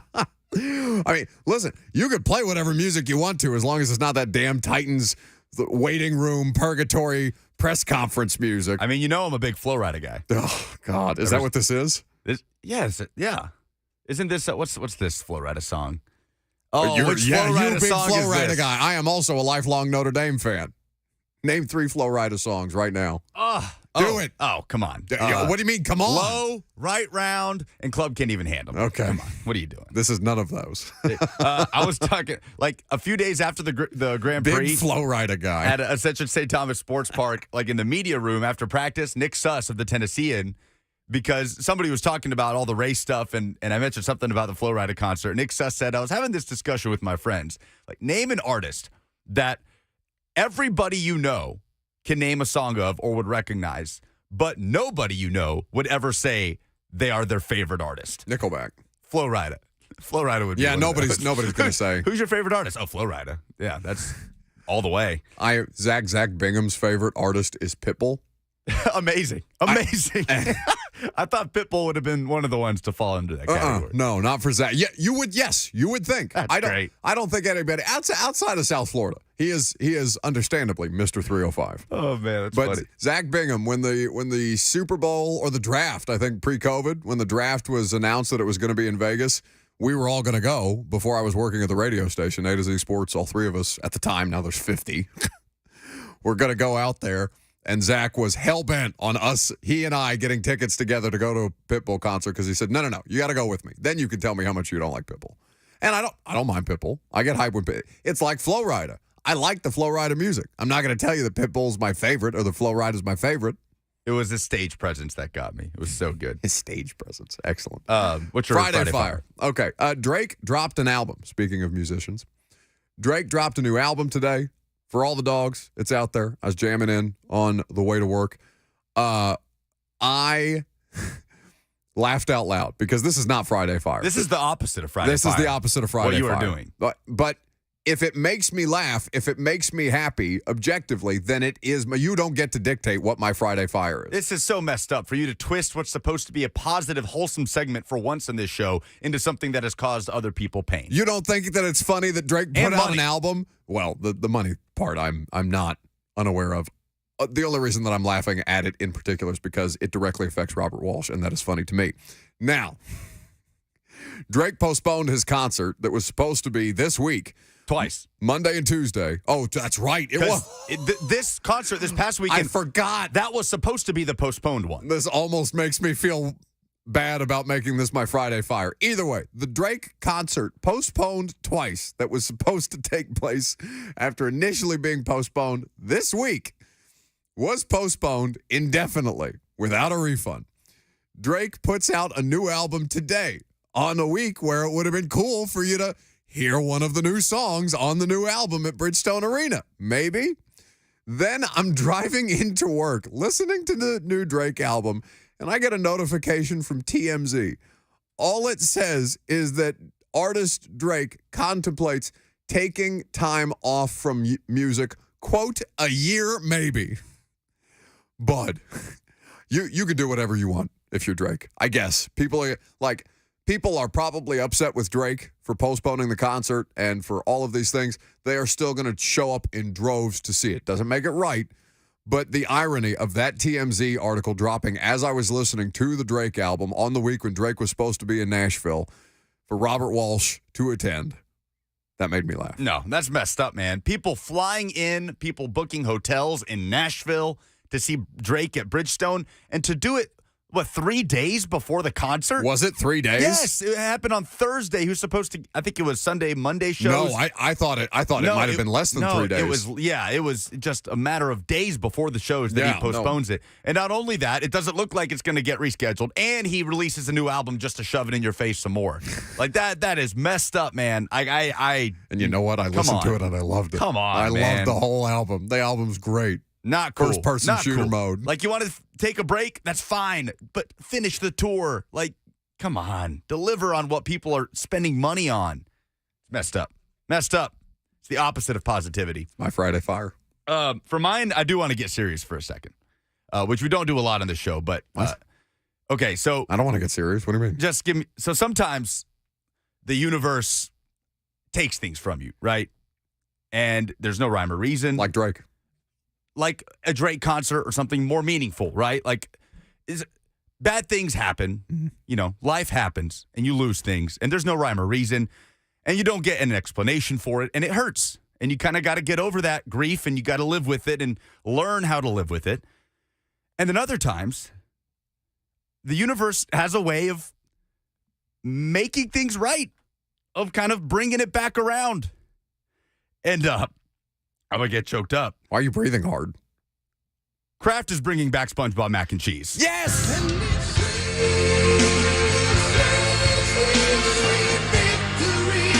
it, SpongeBob. Oh, this made me so happy. So happy. So many years of pain, of eating regularly shaped mac and cheese. The nostalgia of being able to eat Kraft mac and cheese shaped like SpongeBob, Gary, and Patrick. That's right. Made me so happy. It's my Friday Fire. Even Squidward. See? And Squidward as well. We needed the balance. Your Friday Fire is infinitely fire. There is a definitive difference in taste between the regular Kraft mac and cheese and the SpongeBob Kraft mac and cheese. By the way, can we, this song... This electric. This is from SpongeBob. Electric. Amazing. I would see any rock band on the planet play a cover of this song and absolutely love it. Sweet, sweet victory. Yeah, Miss Peach shredding on the guitar. Amazing. According to a news release from Kraft, they said, quote, whether you're reveling in the nostalgic comfort and memories the SpongeBob SquarePants shapes provide or trying this delicious new shape for the first time, Kraft Mac and Cheese invites you to put yourself first by proudly choosing what makes you feel good inside and out. Kraft does not sponsor this show. We would gladly accept that, but I would just take free mac and cheese. Yes. No, I would take free SpongeBob mac and cheese. Let me be specific. Or Scooby-Doo. I'm open. That is my Friday Fire. Now that is me actively pandering for free stuff on the air. Do you know that is exceptional Friday Fire? Do you think that there is a portion of the audience that has no idea what the hell we're talking about? I have to feel like this is as popular an opinion as either one of us have had in the 3 years almost of this radio show. It is such a visceral thing for me in particular because one of the kindest things that anybody in my life has ever done for me. Look, as I was 5 or 6 years old, all right? My mom was still working at the time. She was still working internationally. We had to spend a period of time, an extended period, not had to, got to, but, living out of suitcases in hotels with mom on a work trip, not ideal. Living out of suitcases for a period of time in Paris, okay? My grandparents stopped by to give my mom a break from the annoying child who was there on said work trip for an extended period of time because she couldn't leave me back in Egypt where we were living at the time. So my grandparents come over to Paris. Do you know what they bring me? Brother, you can't. There are no Krogers on the Champs-Élysées. All right, there's no place for me to get my Kraft SpongeBob macaroni and cheese. These wonderful, saintly human beings, my grandparents, show up in Paris with a checked suitcase full of SpongeBob Kraft macaroni and cheese. Then they took me to Disney World Paris. It's the best. It's the happiest I've ever been in my life. I haven't been happy since. That's amazing.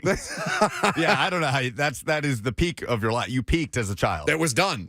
It explains why I'm perpetually miserable now, because it could not get better than it was at that moment. I didn't realize they had been gone for a decade.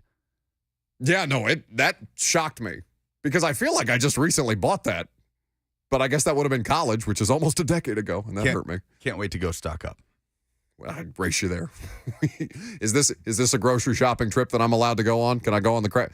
You guys don't take me when you go to the international market and buy octopus together. We'll make the trip to Kroger Field in Lexington and buy some SpongeBob mac and cheese with our popcorn at the concession stand. Somebody should do that. Somebody should sell Kraft SpongeBob mac and cheese at sporting events. Yeah, I'll take some peanuts, a beer, a hot dog, and some butter, please. A boat of mac and cheese. 615-737-1045. Turns out Derrick Henry, really good against the AFC South. How good? We'll tell you next.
It is 12 o'clock. Good afternoon. I'm Lucas Panzica from the 104.5 The Zone studios. The Tennessee Titans hit the road on Sunday for the AFC South opener against the Indianapolis Colts. Traylon Burks, Luke Gifford, and Tier Tart did not practice on Thursday. Mike Vrabel will confirm who will be ruled out for Sunday coming up at 1 p.m. The Lee Company countdown to kickoff hits the air at 9 a.m. Titans countdown is at 11, and kickoff with Mike Keith, Coach Mack, and the rest of the Titans radio crew from Lucas Oil Stadium is at noon. Of course, Titans Talkback with Dr. Kevin Dyson follows the final buzzer right here on The Zone. Saturday night, Nashville Soccer Club travels to Philadelphia Union for an Eastern Conference matchup, looking to round back into form for the final 3 games of the regular season before the playoffs. Kickoff is at 6:30. Pre-game coverage on The Zone begins at 6. For all your foundation repair and waterproofing needs, visit USSTN.com. Breaking news at once on your home for the Titans and Vols. This is 104.5 The Zone.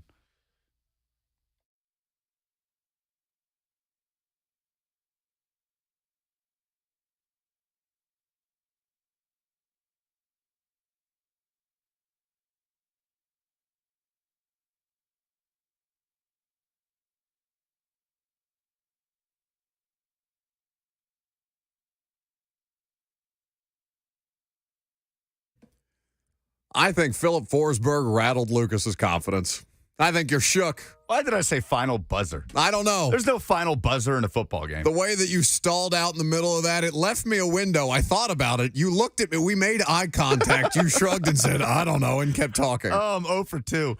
Can you imagine at the end of a game at Lucas Oil Stadium, the clock hits zeros and just throughout the stadium? It would be a sound familiar to me, in fact. I would look around and be like, are we close to Assembly Hall? I guess if any NFL venue would do that, it would be the Indianapolis Colts. They should do that. In a basketball state. Although they have tried to separate themselves desperately from the main thing that the people in the state of Indiana care about. Like what final whistle doesn't really work either, right? Just say after the game. You're going to make it, bud.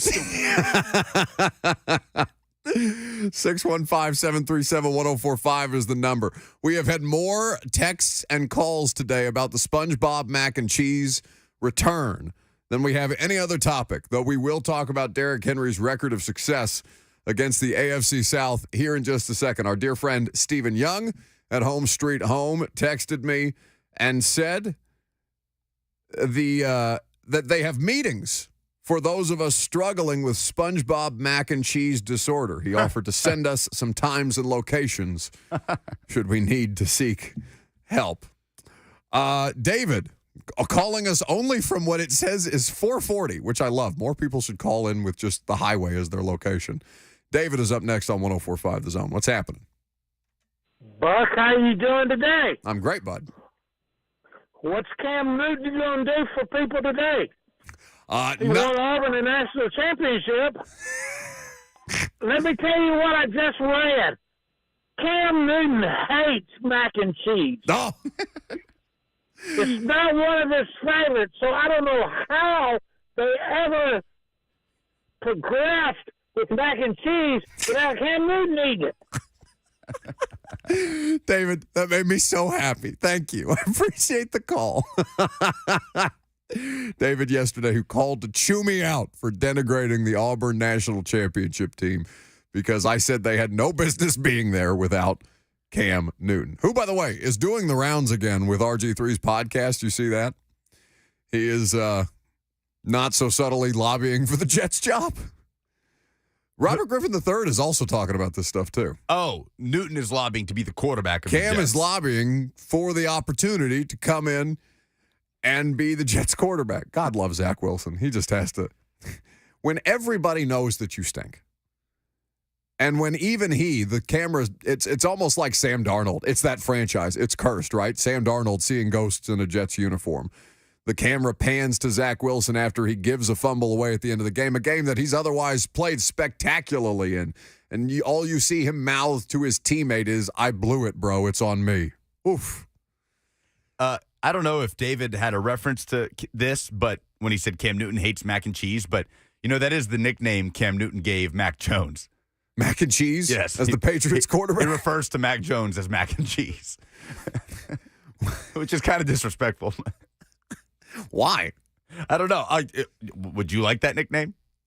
No, I don't think so. Would you feel respected by that nickname? My name is also not Mack. Do you think if I called Coach Mack and cheese next time, he'd look at me funny? You think Coach Mack would enjoy that if you started calling him Mac and Cheese? I think he might. I think you're underrating Dave McGinnis' sense of humor when he's in here making Baby Billy's Bible Bonkers references with us last week. That was awesome.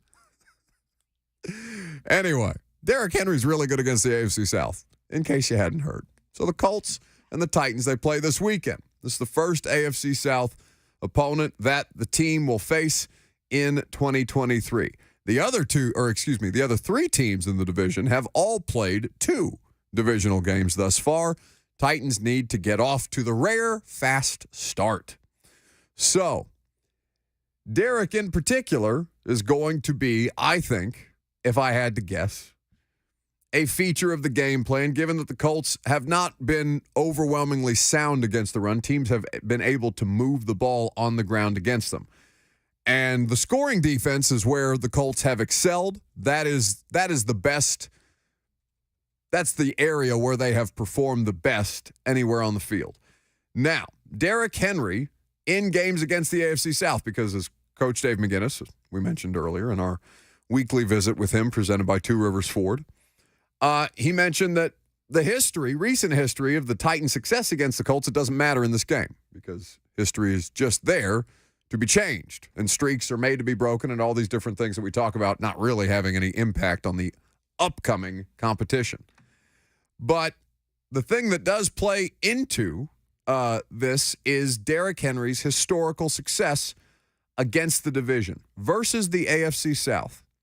He has 100-plus rushing yards in 13 of his last 14 divisional games. He is averaging 103.6 yards per game versus divisional opponents. It's the second most all-time. By the way, these are statistics courtesy of the Titan supplemental notes.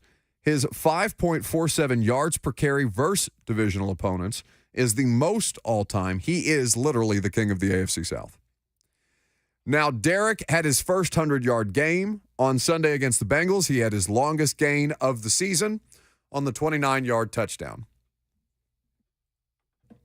How big a factor do we think Derrick Henry is going to be in this particular game?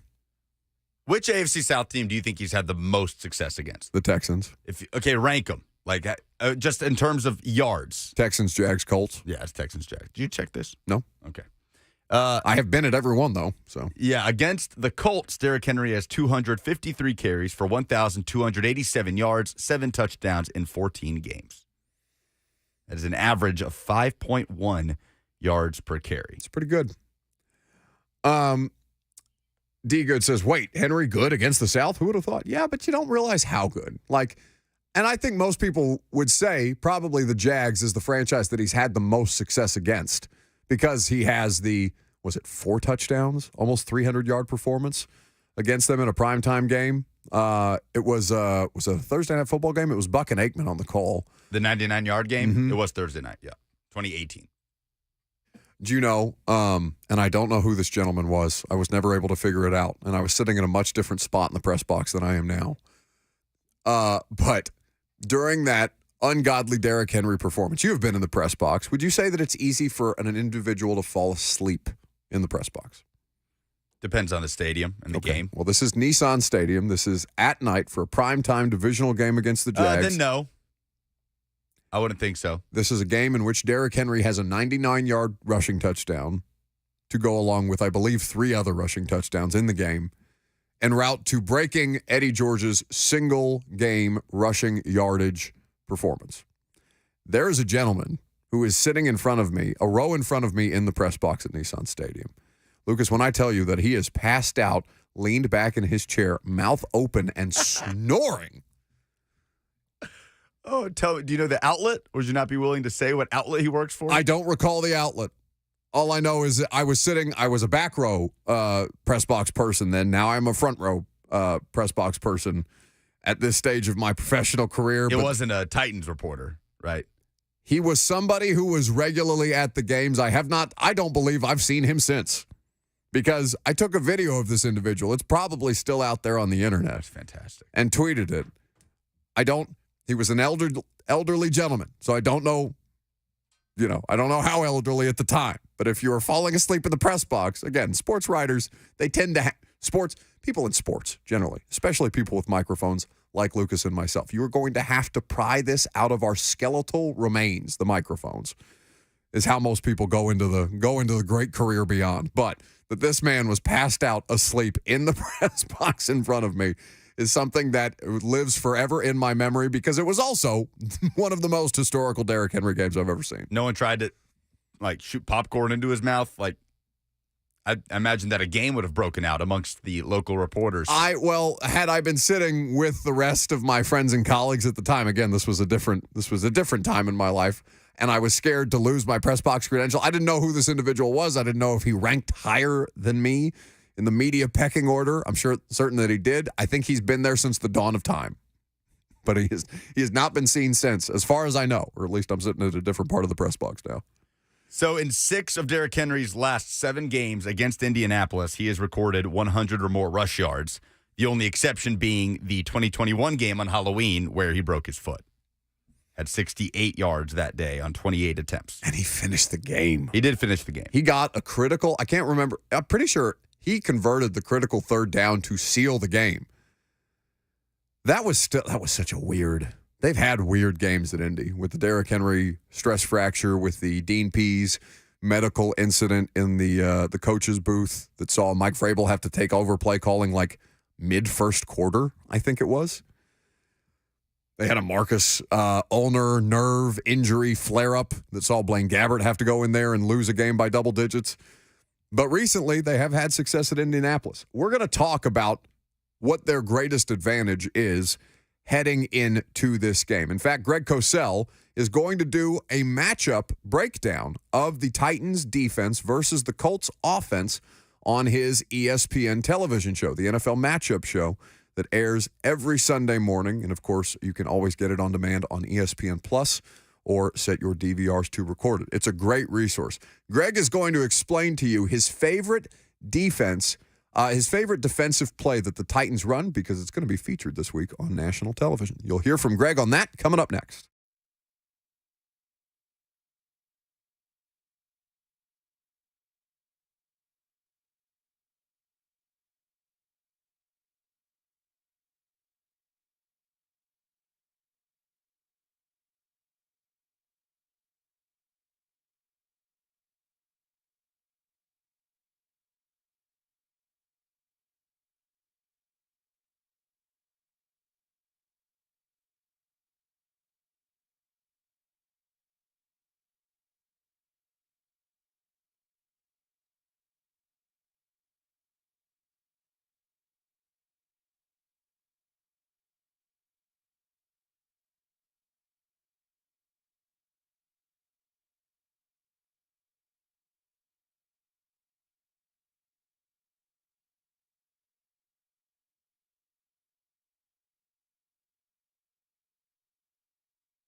Welcome back to the show. So we were talking amongst ourselves about the Titans and the Colts. Joseph says that the inactives for Indianapolis have already, or at least the players ruled out for the Colts have already been announced. Titans will do so here in the next hour or so. You should know who is officially out for the Titans on Sunday by the time Blaine and Mickey get on the air. What is that? What? What's that in the background? Oh, okay. It's Jimi Hendrix. It's this really good guitar player. You know what it sounded like? Do we have to teach you about Jimi Hendrix? No, we don't. You know what it sounded like for a second? What? Because we did the SpongeBob segment. That guitar, like, noise, whatever that was, however you would describe that. I'm not musically inclined, so I don't know how to describe the noise that I just heard. But it's the sound that I hear every time they show the pineapple.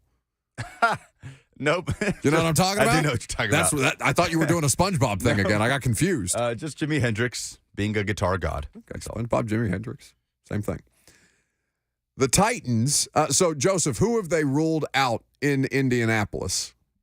According to George Bremer, who we'll have on Blaine and Mickey later today. Look at that. He's even better at plugging than you are. Shameful.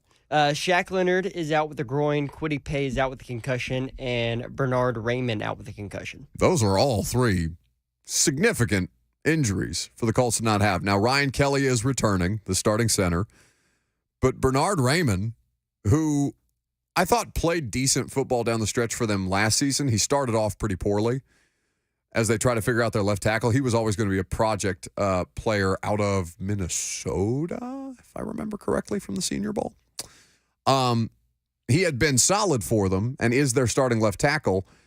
The backup, Freeland, rookie out of BYU, he is, Cosell and I talked about him this week. That is a significant difference. A significant drop-off in left tackle play. And you know what kind of player Shaq Leonard is? He's missed a lot of time. I was about to look up just how many games he's even played within the last two seasons. He's missed a lot of time. How many games do you think he's played 2022 and 2023 combined, considering he played 16 in the games. Colts game, the Colts-Titans game last year, right? Yeah, that was it. I think that was his return. Was it the first one or the second one? The first one in Indy. So that would have been early in October. So since the start of the 2022 season, how many games do you think Shaq Leonard's played? After being pretty healthy throughout the first 4 years of his career, hardly missing any, maybe 2-3 games a year, if that. So a potential of, what is that, 21 games? Potential 21 games? Shaq Leonard has played in 12? He's played in 7. Really? Yeah, he's played in all 4 games this season, but will be out on Sunday. And what was the injury? For Shaq, it was groin. Okay. Well, so those three, Kwity Paye, one of their better pass rushers. You have, obviously, Shaq Leonard, who's been a longtime staple of their defense, has been healthy to this point, and their starting left tackle. So, everybody dealing with injuries. I would be shocked to hear Treylon Burks not ruled out today. That's my expectation right now. He didn't practice again yesterday. We haven't talked about that. What about Tier Tart? Tart, I think, is more of a toss-up. But him not having practiced so far is concerning. Burks, they're trying to avoid putting him on injured reserve. That would cost him additional games, not just weeks. They're trying to basically hedge their bets with the bye on the other side to say, okay, if we shut him down for the time being, he already tried to play through the LCL thing. This is not the LCL for what it's worth. This is a knee injury. It is the same knee. It is not the LCL. Worth noting. So they're basically trying to hedge their bets against the bye with that 2 weeks away in the London trip and see if they can survive in the meantime without him while he gets healthy enough to finish the season. Theoretically, we don't know what other things could pop up at any given point, of course, but Burks I expect to be ruled out today. 615-737-1045 is the number. Worth noting, speaking of Titans opponents, not for a couple of months they'll play the Dolphins on Monday Night Football, but they did put Teron Armstead on injured reserve. That is not expected to be season-ending, though, according to Ian Rappaport of the NFL Network. It did make a big difference without him in there on Sunday. Tua was getting a hit a lot more from, I mean, I know his blind side is actually his right side as opposed to his left side because he's a left-handed quarterback. But he was under considerably more duress without Teron Armstead in the lineup. You know who the Dolphins got? Who they got? Who they had this week? The opponent? Mm-hmm. No, I don't. It's the Giants. The highest scoring offense in the NFL faces the lowest scoring offense in the NFL. Oof. I have to get rid of Daniel Jones as my fantasy quarterback. Yes, you do. That game's in Miami. I have Dobbs now. Now watch, Dobbs will have a bad one. Oh, I meant to try and get him on the radio show. I need to do that here in the coming weeks. When's Arizona's bye? Maybe we'll try it for the bye week. He usually hangs around in Nashville. The Giants have a brutal schedule. Brutal. Dolphins. Did they win they didn't win the division. Eagles won the division.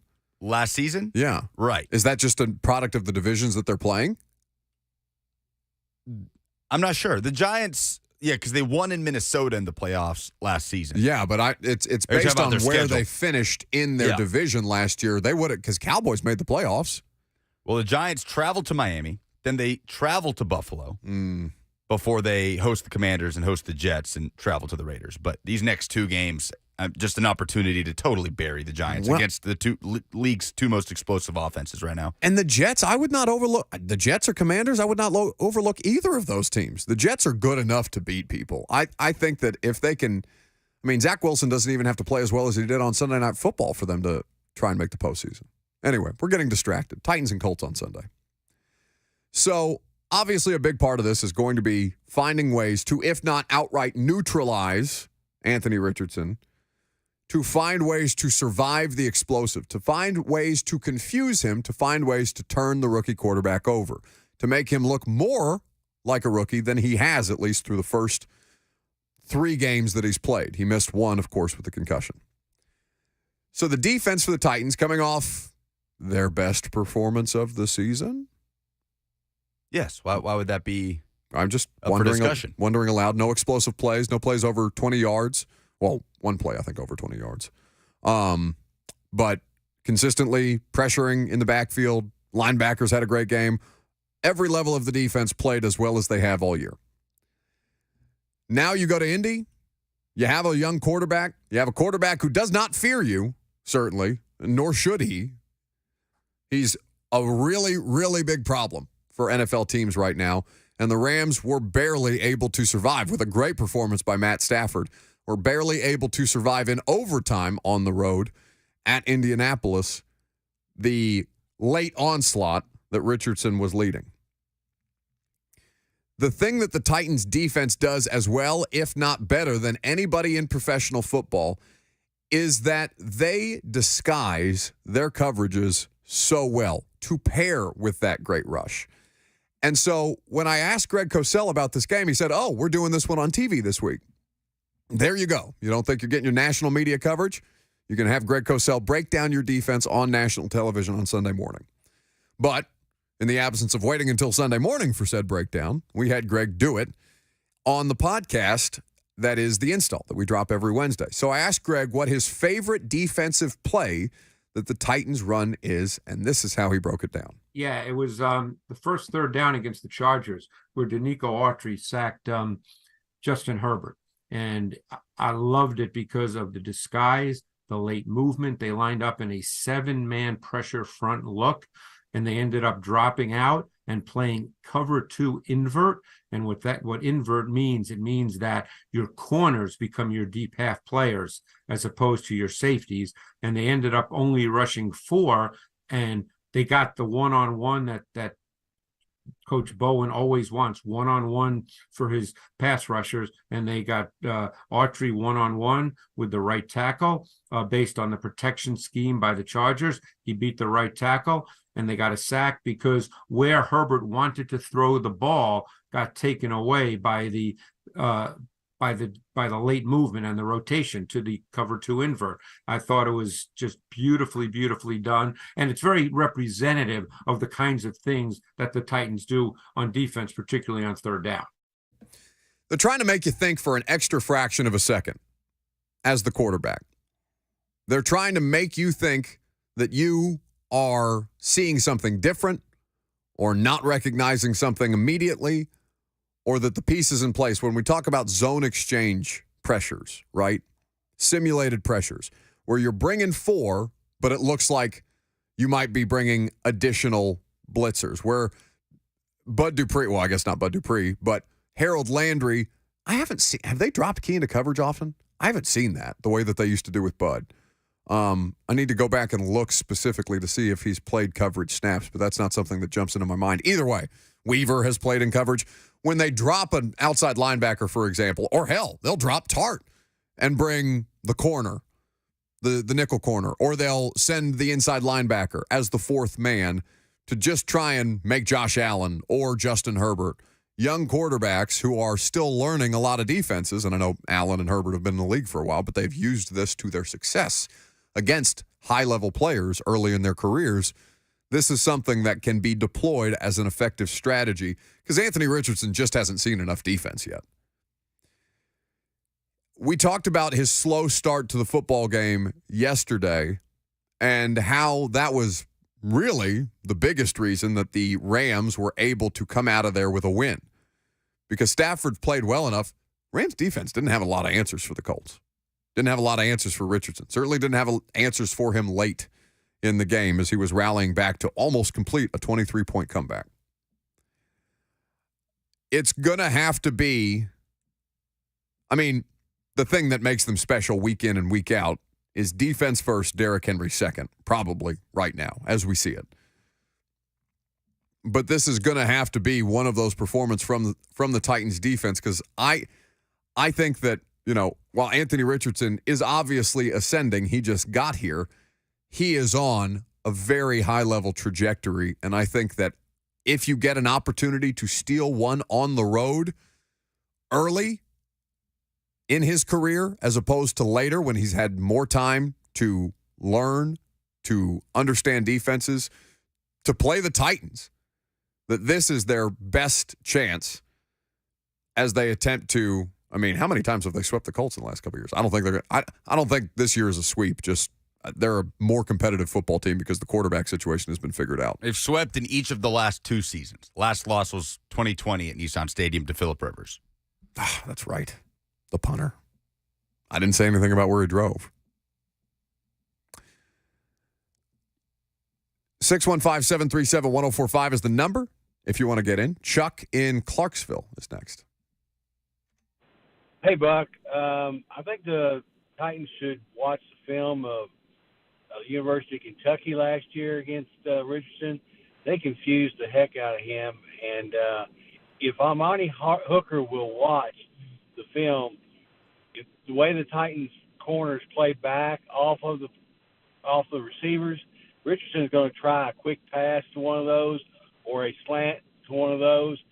Amani Hooker might have a pick six if he's really watching this week. So I'd watch Amani Hooker have a pick six, and I'd make sure the Arden Key and everybody on the outside make sure they know not to overrush because he'll spin out and he'll be gone for 20 or 30 yards.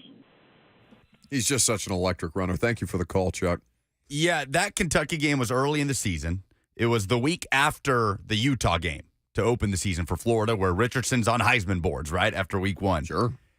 So in that Kentucky game, he did struggle. He was 14 of 35, 143 yards, 2 interceptions, both bad decisions. And he was ineffective running the football with 6 carries, only 4 yards. But he was dealing with a knee injury that kind of hampered him for the next couple of weeks after that I think he picked up in that week 1 game against Utah. So Kentucky was able to lean into that and completely take away the run. And Richardson really struggled as Florida lost 26-16. I don't think you're not taking away the run this week. Now, if there was a defense ever equipped to do it, the Titans defense of late is great at least forcing teams to go to the pass. Now, the problem has been in a handful of these games, teams have been successful against them through the air. The question is, are they going to be able to neutralize, and I'm not going to do like three-headed monster stuff, but some combination on Sunday of Anthony Richardson, Zach Moss, and Jonathan Taylor. I was going to say they haven't faced a duo like that. They have not. Like Watson can scramble around, and he impressively avoided some sacks a couple weeks ago. But Ford and this version of Kareem Hunt is not that kind of running back tandem with a quarterback that makes you defend all 11. Yeah, there hasn't been. So who are the quarterbacks that they have played? Carr, obviously not that. Watson, Burrow, and Herbert. Herbert can move, but he is not necessarily a factor in the ground game the way that Richardson clearly and obviously should be. I mean, is he the best running quarterback on the schedule? Honestly. Oh, Lamar. Oh, that's right. You play Lamar Literally the next week, or in London. My bad. I jumped the gun on that one. Literally the next week. The next game is one of the most threatening dual threat quarterbacks ever. That's correct. I mean, yeah, you were talking about strain on your defense. Lamar, Richardson. I mean, that's a singular type of mobility that we're talking about. Like Dobbs is mobile, for example. Dobbs is not that. And Josh, excellent athlete. Not one of, by the combine measurements, Anthony Richardson is the most athletic quarterback they have ever tested. And so now with an offensive staff that understands him and an offensive-minded head coach that understands how to use him, that game, it should be a lot of fun. It's going to stress you. It's not going to be as comfortable for you, one would think. We'll see. But it projects to be a close game that I think should be a fun series moving forward as all of these AFC South teams look to get right with young quarterbacks. The real Mike Jones on the F&M Bank chat says the game plan should be make Richardson go sideline to sideline, the way they did with Lamar Jackson in that playoff game. Worked until he busted a 58-yard run on you.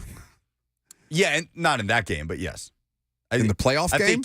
I'm talking about when you knock off the Ravens as the 1 seed. Oh, Lamar I thought you were MVP. talking about the more recent playoff game. No, because they didn't accomplish that, right, at Nissan Stadium in the COVID year. But they did to an extent. They were turning him over. They had him, and then Lamar had a Lamar Jackson just TKO play. The best example of that came in the 2019 during that run where Lamar couldn't find anything north and south. Yeah. Well, Jarrell, Casey, and Jeff Simmons played an excellent game. Oh, my God. I'm blanking on his name. I can picture his face, the linebacker. Former Raven. They traded for him once Dean Pease came here. Kamalei Correa. Yep. Kamalei Correa had the game of his life against the Ravens in that playoff series. He had a couple nice games for the Titans. And then he won it out here. Yeah. They traded him to the Jags. The Jags, I think, ended up cutting him after a period of time. That one that went askew quickly. Yeah, he was released by the Chiefs June 2021, has not been with the team since. He's only 29. Yeah, I know. He's a young dude. He's a former second-round pick. Yeah, out of Boise State. Anyway. Did not think Titans legend Kamalei Correa coming back up on the radio show today. Nice guy. Questionable social media behavior, though. 615-737-1045 is the number if you want to jump in. Speaking of the AFC South, Jags are again in London. I was talking to Ben Arthur, who covers the whole division for Fox Sports. Ben, I think, went to London this week because the Jags are playing the Bills. It's a huge game. Is he staying? That they're sending overseas. I think he's staying. Because Titans-Ravens is the following week. Those are two of the biggest games of the year. Jags, at least in the AFC, Jags-Bills, Titans-Ravens. Bills technically the home team, even though we all know Jags go to the United Kingdom to get right. They're the home team. Do we think we see?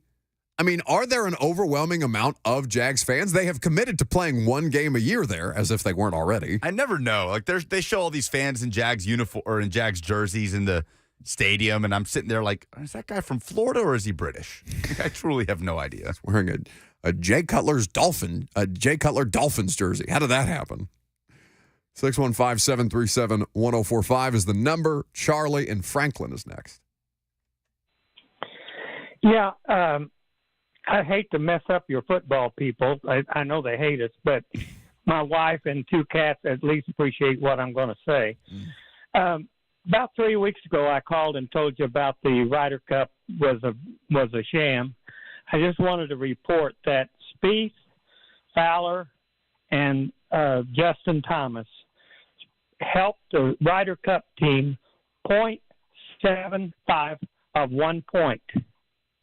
We have great golf courses here in Franklin or in Nashville.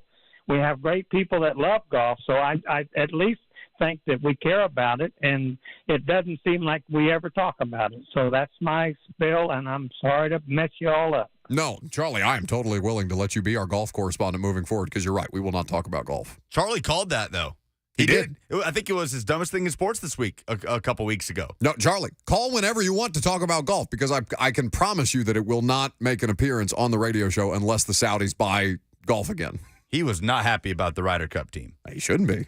And, yeah, the results played out.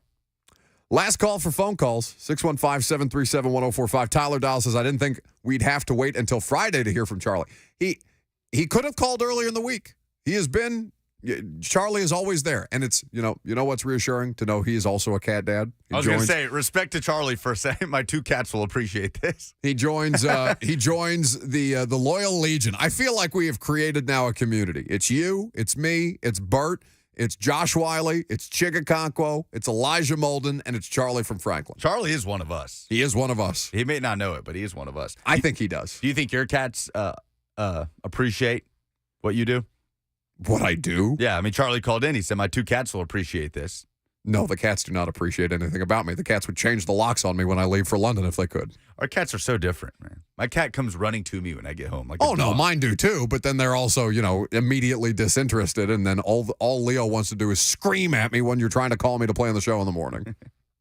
Very loud. 615-737-1045 is the number. Polls and Blaine and Mickey before we wrap up next.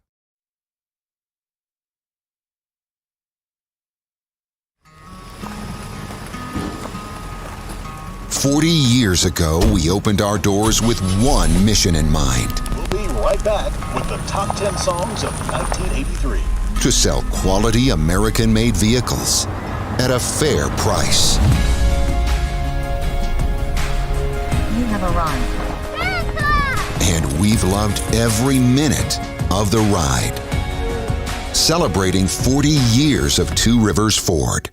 So this is a small bird, too, for someone right. that's never seen a bobwhite before. It's this little round softball. That's right. Yeah, they're not much bigger than my fist. They've got little legs, but they're a ground-nesting, ground-dwelling bird. If they never have to fly in their life, they wouldn't, right? They just do that to get away from hawks and owls for the most part, or hunters.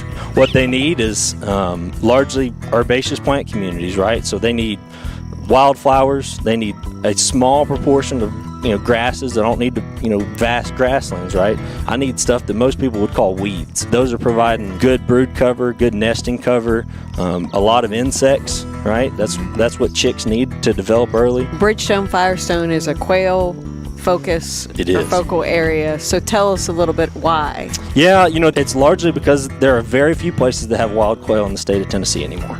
And there's dozens of different factors that lead into that, right? Everybody wants to jump right to predators, but it's a habitat issue, right? Mm-hmm. It's a landscape change, whether we're talking about development or whether we're talking about fire not being on the landscape anymore, or fields and young forests progressing into closed canopy forest, right? So the farm, just by nature of it being an open landscape that's been maintained that way, has held on to some birds. And compared to most other places in the state, we're one of the very few. On top of that, the potential for growing that population, it's higher here than just about anywhere else.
Boogie Shoes means it's the end of our radio week.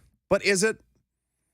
League Company countdown to kickoff on Sunday morning. I'll be live in Indianapolis. Blaine Bishop, Mickey Ryan, not just coming up on your radio down next. They will be here in studio, as will Kayla Anderson, and we will get you 2 hours of pregame coverage before the hour-long pregame coverage. Titans countdown begins, and Titans take on the Colts at noon. I'll be back on the radio with Jimmy Wyatt and Rhett Bryan at 11:45, 15 minutes before kickoff. So while our radio show week is done, your radio coverage not yet concluded. What did you just say in my ear? Titans Talk Back Sunday after the final buzzer with Dr. Kevin Dyson. And me, but mostly Dr. Kevin That's going to bother you all day, isn't it? Yeah, it really is. I don't know why I said that. You ever just say things that you're just, why did you say that? You idiot. Anytime I talk about baseball. Yeah. I get scared because I know so little, and then I mutter something into a microphone with like half-hearted confidence, hoping the baseball people don't sniff me out for being a fraud on the air. But all I'm doing is just trying to talk a little bit of baseball in the middle of the Major League postseason. But, we have a blind spot there. Cheeseburger is here to wrap things up on the phone lines on a Friday. What's going on, Buck and Zika? How y'all doing today? Hi, buddy. Hey, I'm doing good, too. It's a beautiful Friday. Hey, Buck, I want to tell y'all that if y'all are going to Indy this Sunday, this weekend, Saturday night at the field house up there in Indianapolis, they got the WWE pay-per-view Fastlane up there. Ooh. You might see some of the WWE superstars in Indianapolis. Maybe so. It's possible. Maybe I'll run into one at St. Elmo's. Who's to say? You might. Hey, also, my prediction is the Titans. I'm going to go. It's going to be a close one, but our Titans, we're going to pull it out. Titans by 3, 23-20.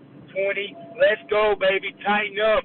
Hey, I got a segment for y'all. How about the Cheeseburger, Buck, and Panzika show all day on 104.5 The Zone? Let's go. It's a 104.5 The Zone all day, every day. Got the Buck, Rising, Cheeseburger, Panzika show. Yeah. Tighten up. Let's go. It's all day, every day. Buck Rising, Cheeseburger, Panzika show.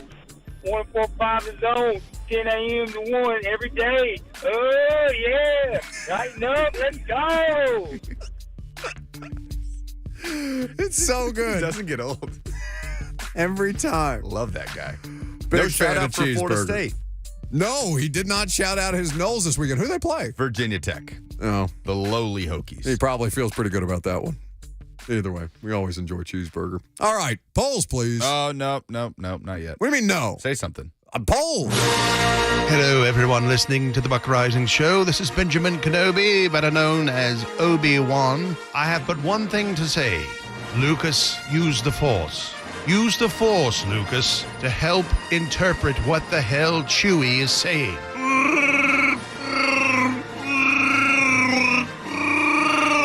Oh, scrap that rubbish. Lucas, I am not your father. I repeat, I am not your father, nor am I Buck's father. I was once a Jedi Knight, and what I'm trying to say is, Lucas, it's time to update the final poll results here on the Buck Rising Show. Do it now. Oh, no. What happened? No. The wrong music. What was that? What even is that music? Remember when we did Winners and Losers? That's the circus music? That's the circus music. music. Oh, boy.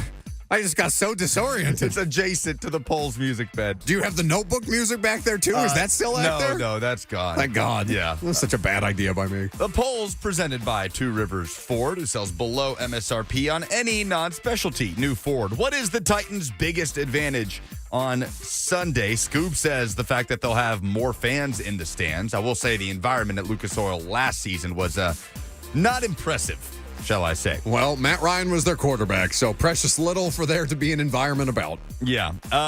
Ryan says, dare I say, our receiving core against their secondary? The secondary for the Colts is not good, or at least it has not been good to date. You should always preface it with that, I suppose. There's going to be opportunities for them to make some plays on offense. Can they capitalize? Can they execute? As always, it is a week in, week out question. We have submissions for Amy Adams-Strunk against Jim Irsay. We have submissions for the Titans defense against an inexperienced rookie quarterback, but I'm surprised not a single of the 19 replies mentioned Derrick Henry. Well, given that he just had a vintage performance, it's not like Derrick Henry is facing one of the better rush defenses. I think they're 23rd prior to Thursday Night Football last night. Ramon said this at the end of RKW, maybe a potential for a Tyjae Spears game this week if the Colts do decide to really key in and sell out on stopping Henry. That's the beauty of having another one, is that you can find ways to get the ball in their hands, make plays, and potentially free things up for Derrick Henry to also contribute. What did you learn about the Vols in the first 5 weeks of the season? Karen says that they don't play as well on the road. That's a good observation by Karen. The outlier in Tennessee's success on the road has been, what was the game they won on the at Pitt last season? Like, they haven't had a lot of big. And even that was a slog. They haven't had a lot of big success. They beat Kentucky 2 years ago for a good Kentucky team with Will Levis in 2021. But yeah, as of late, tough road environments have been a struggle for the Vols. Seth said how Carlos Lopez became the first ever Spanish language broadcaster of the Tennessee Vols. You can go watch that segment on the 1045 The Zone YouTube page. Subscribe while you're there. Armando says that Joe Milton is not elite. Seth says he learned that Milton has improved drastically from the beginning of the season. Milton is improved. He is also not elite. Both of those things can be so. Which college football undefeated is most likely to go down this weekend? Armando back in the replies. He says Maryville and Louisville, too. Louisville taking on Notre Dame. Maryland. Excuse me. Maryville. High school football on the mind. Where are you tonight? Centennial High School. They host the Brentwood Bruins, a battle of undefeateds in Williamson County. 6:45 pregame, 7 o'clock kickoff. But I'll say I didn't know Maryville got a college. Maryville does have a college. It's called Maryville College. Nope, idiot. Maryland plays Ohio State this weekend, so that's a good submission by Armando. Oklahoma and Texas, 11 a.m., the Red River rivalry at the Texas State Fair. First time those two teams have been undefeated for this game in over a decade. Really? It's going to be fun.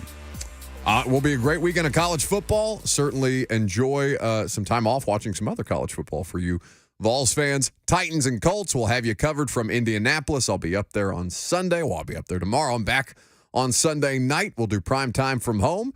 Have a great rest of your afternoon. I know you will, because Blaine and Mickey are coming up next.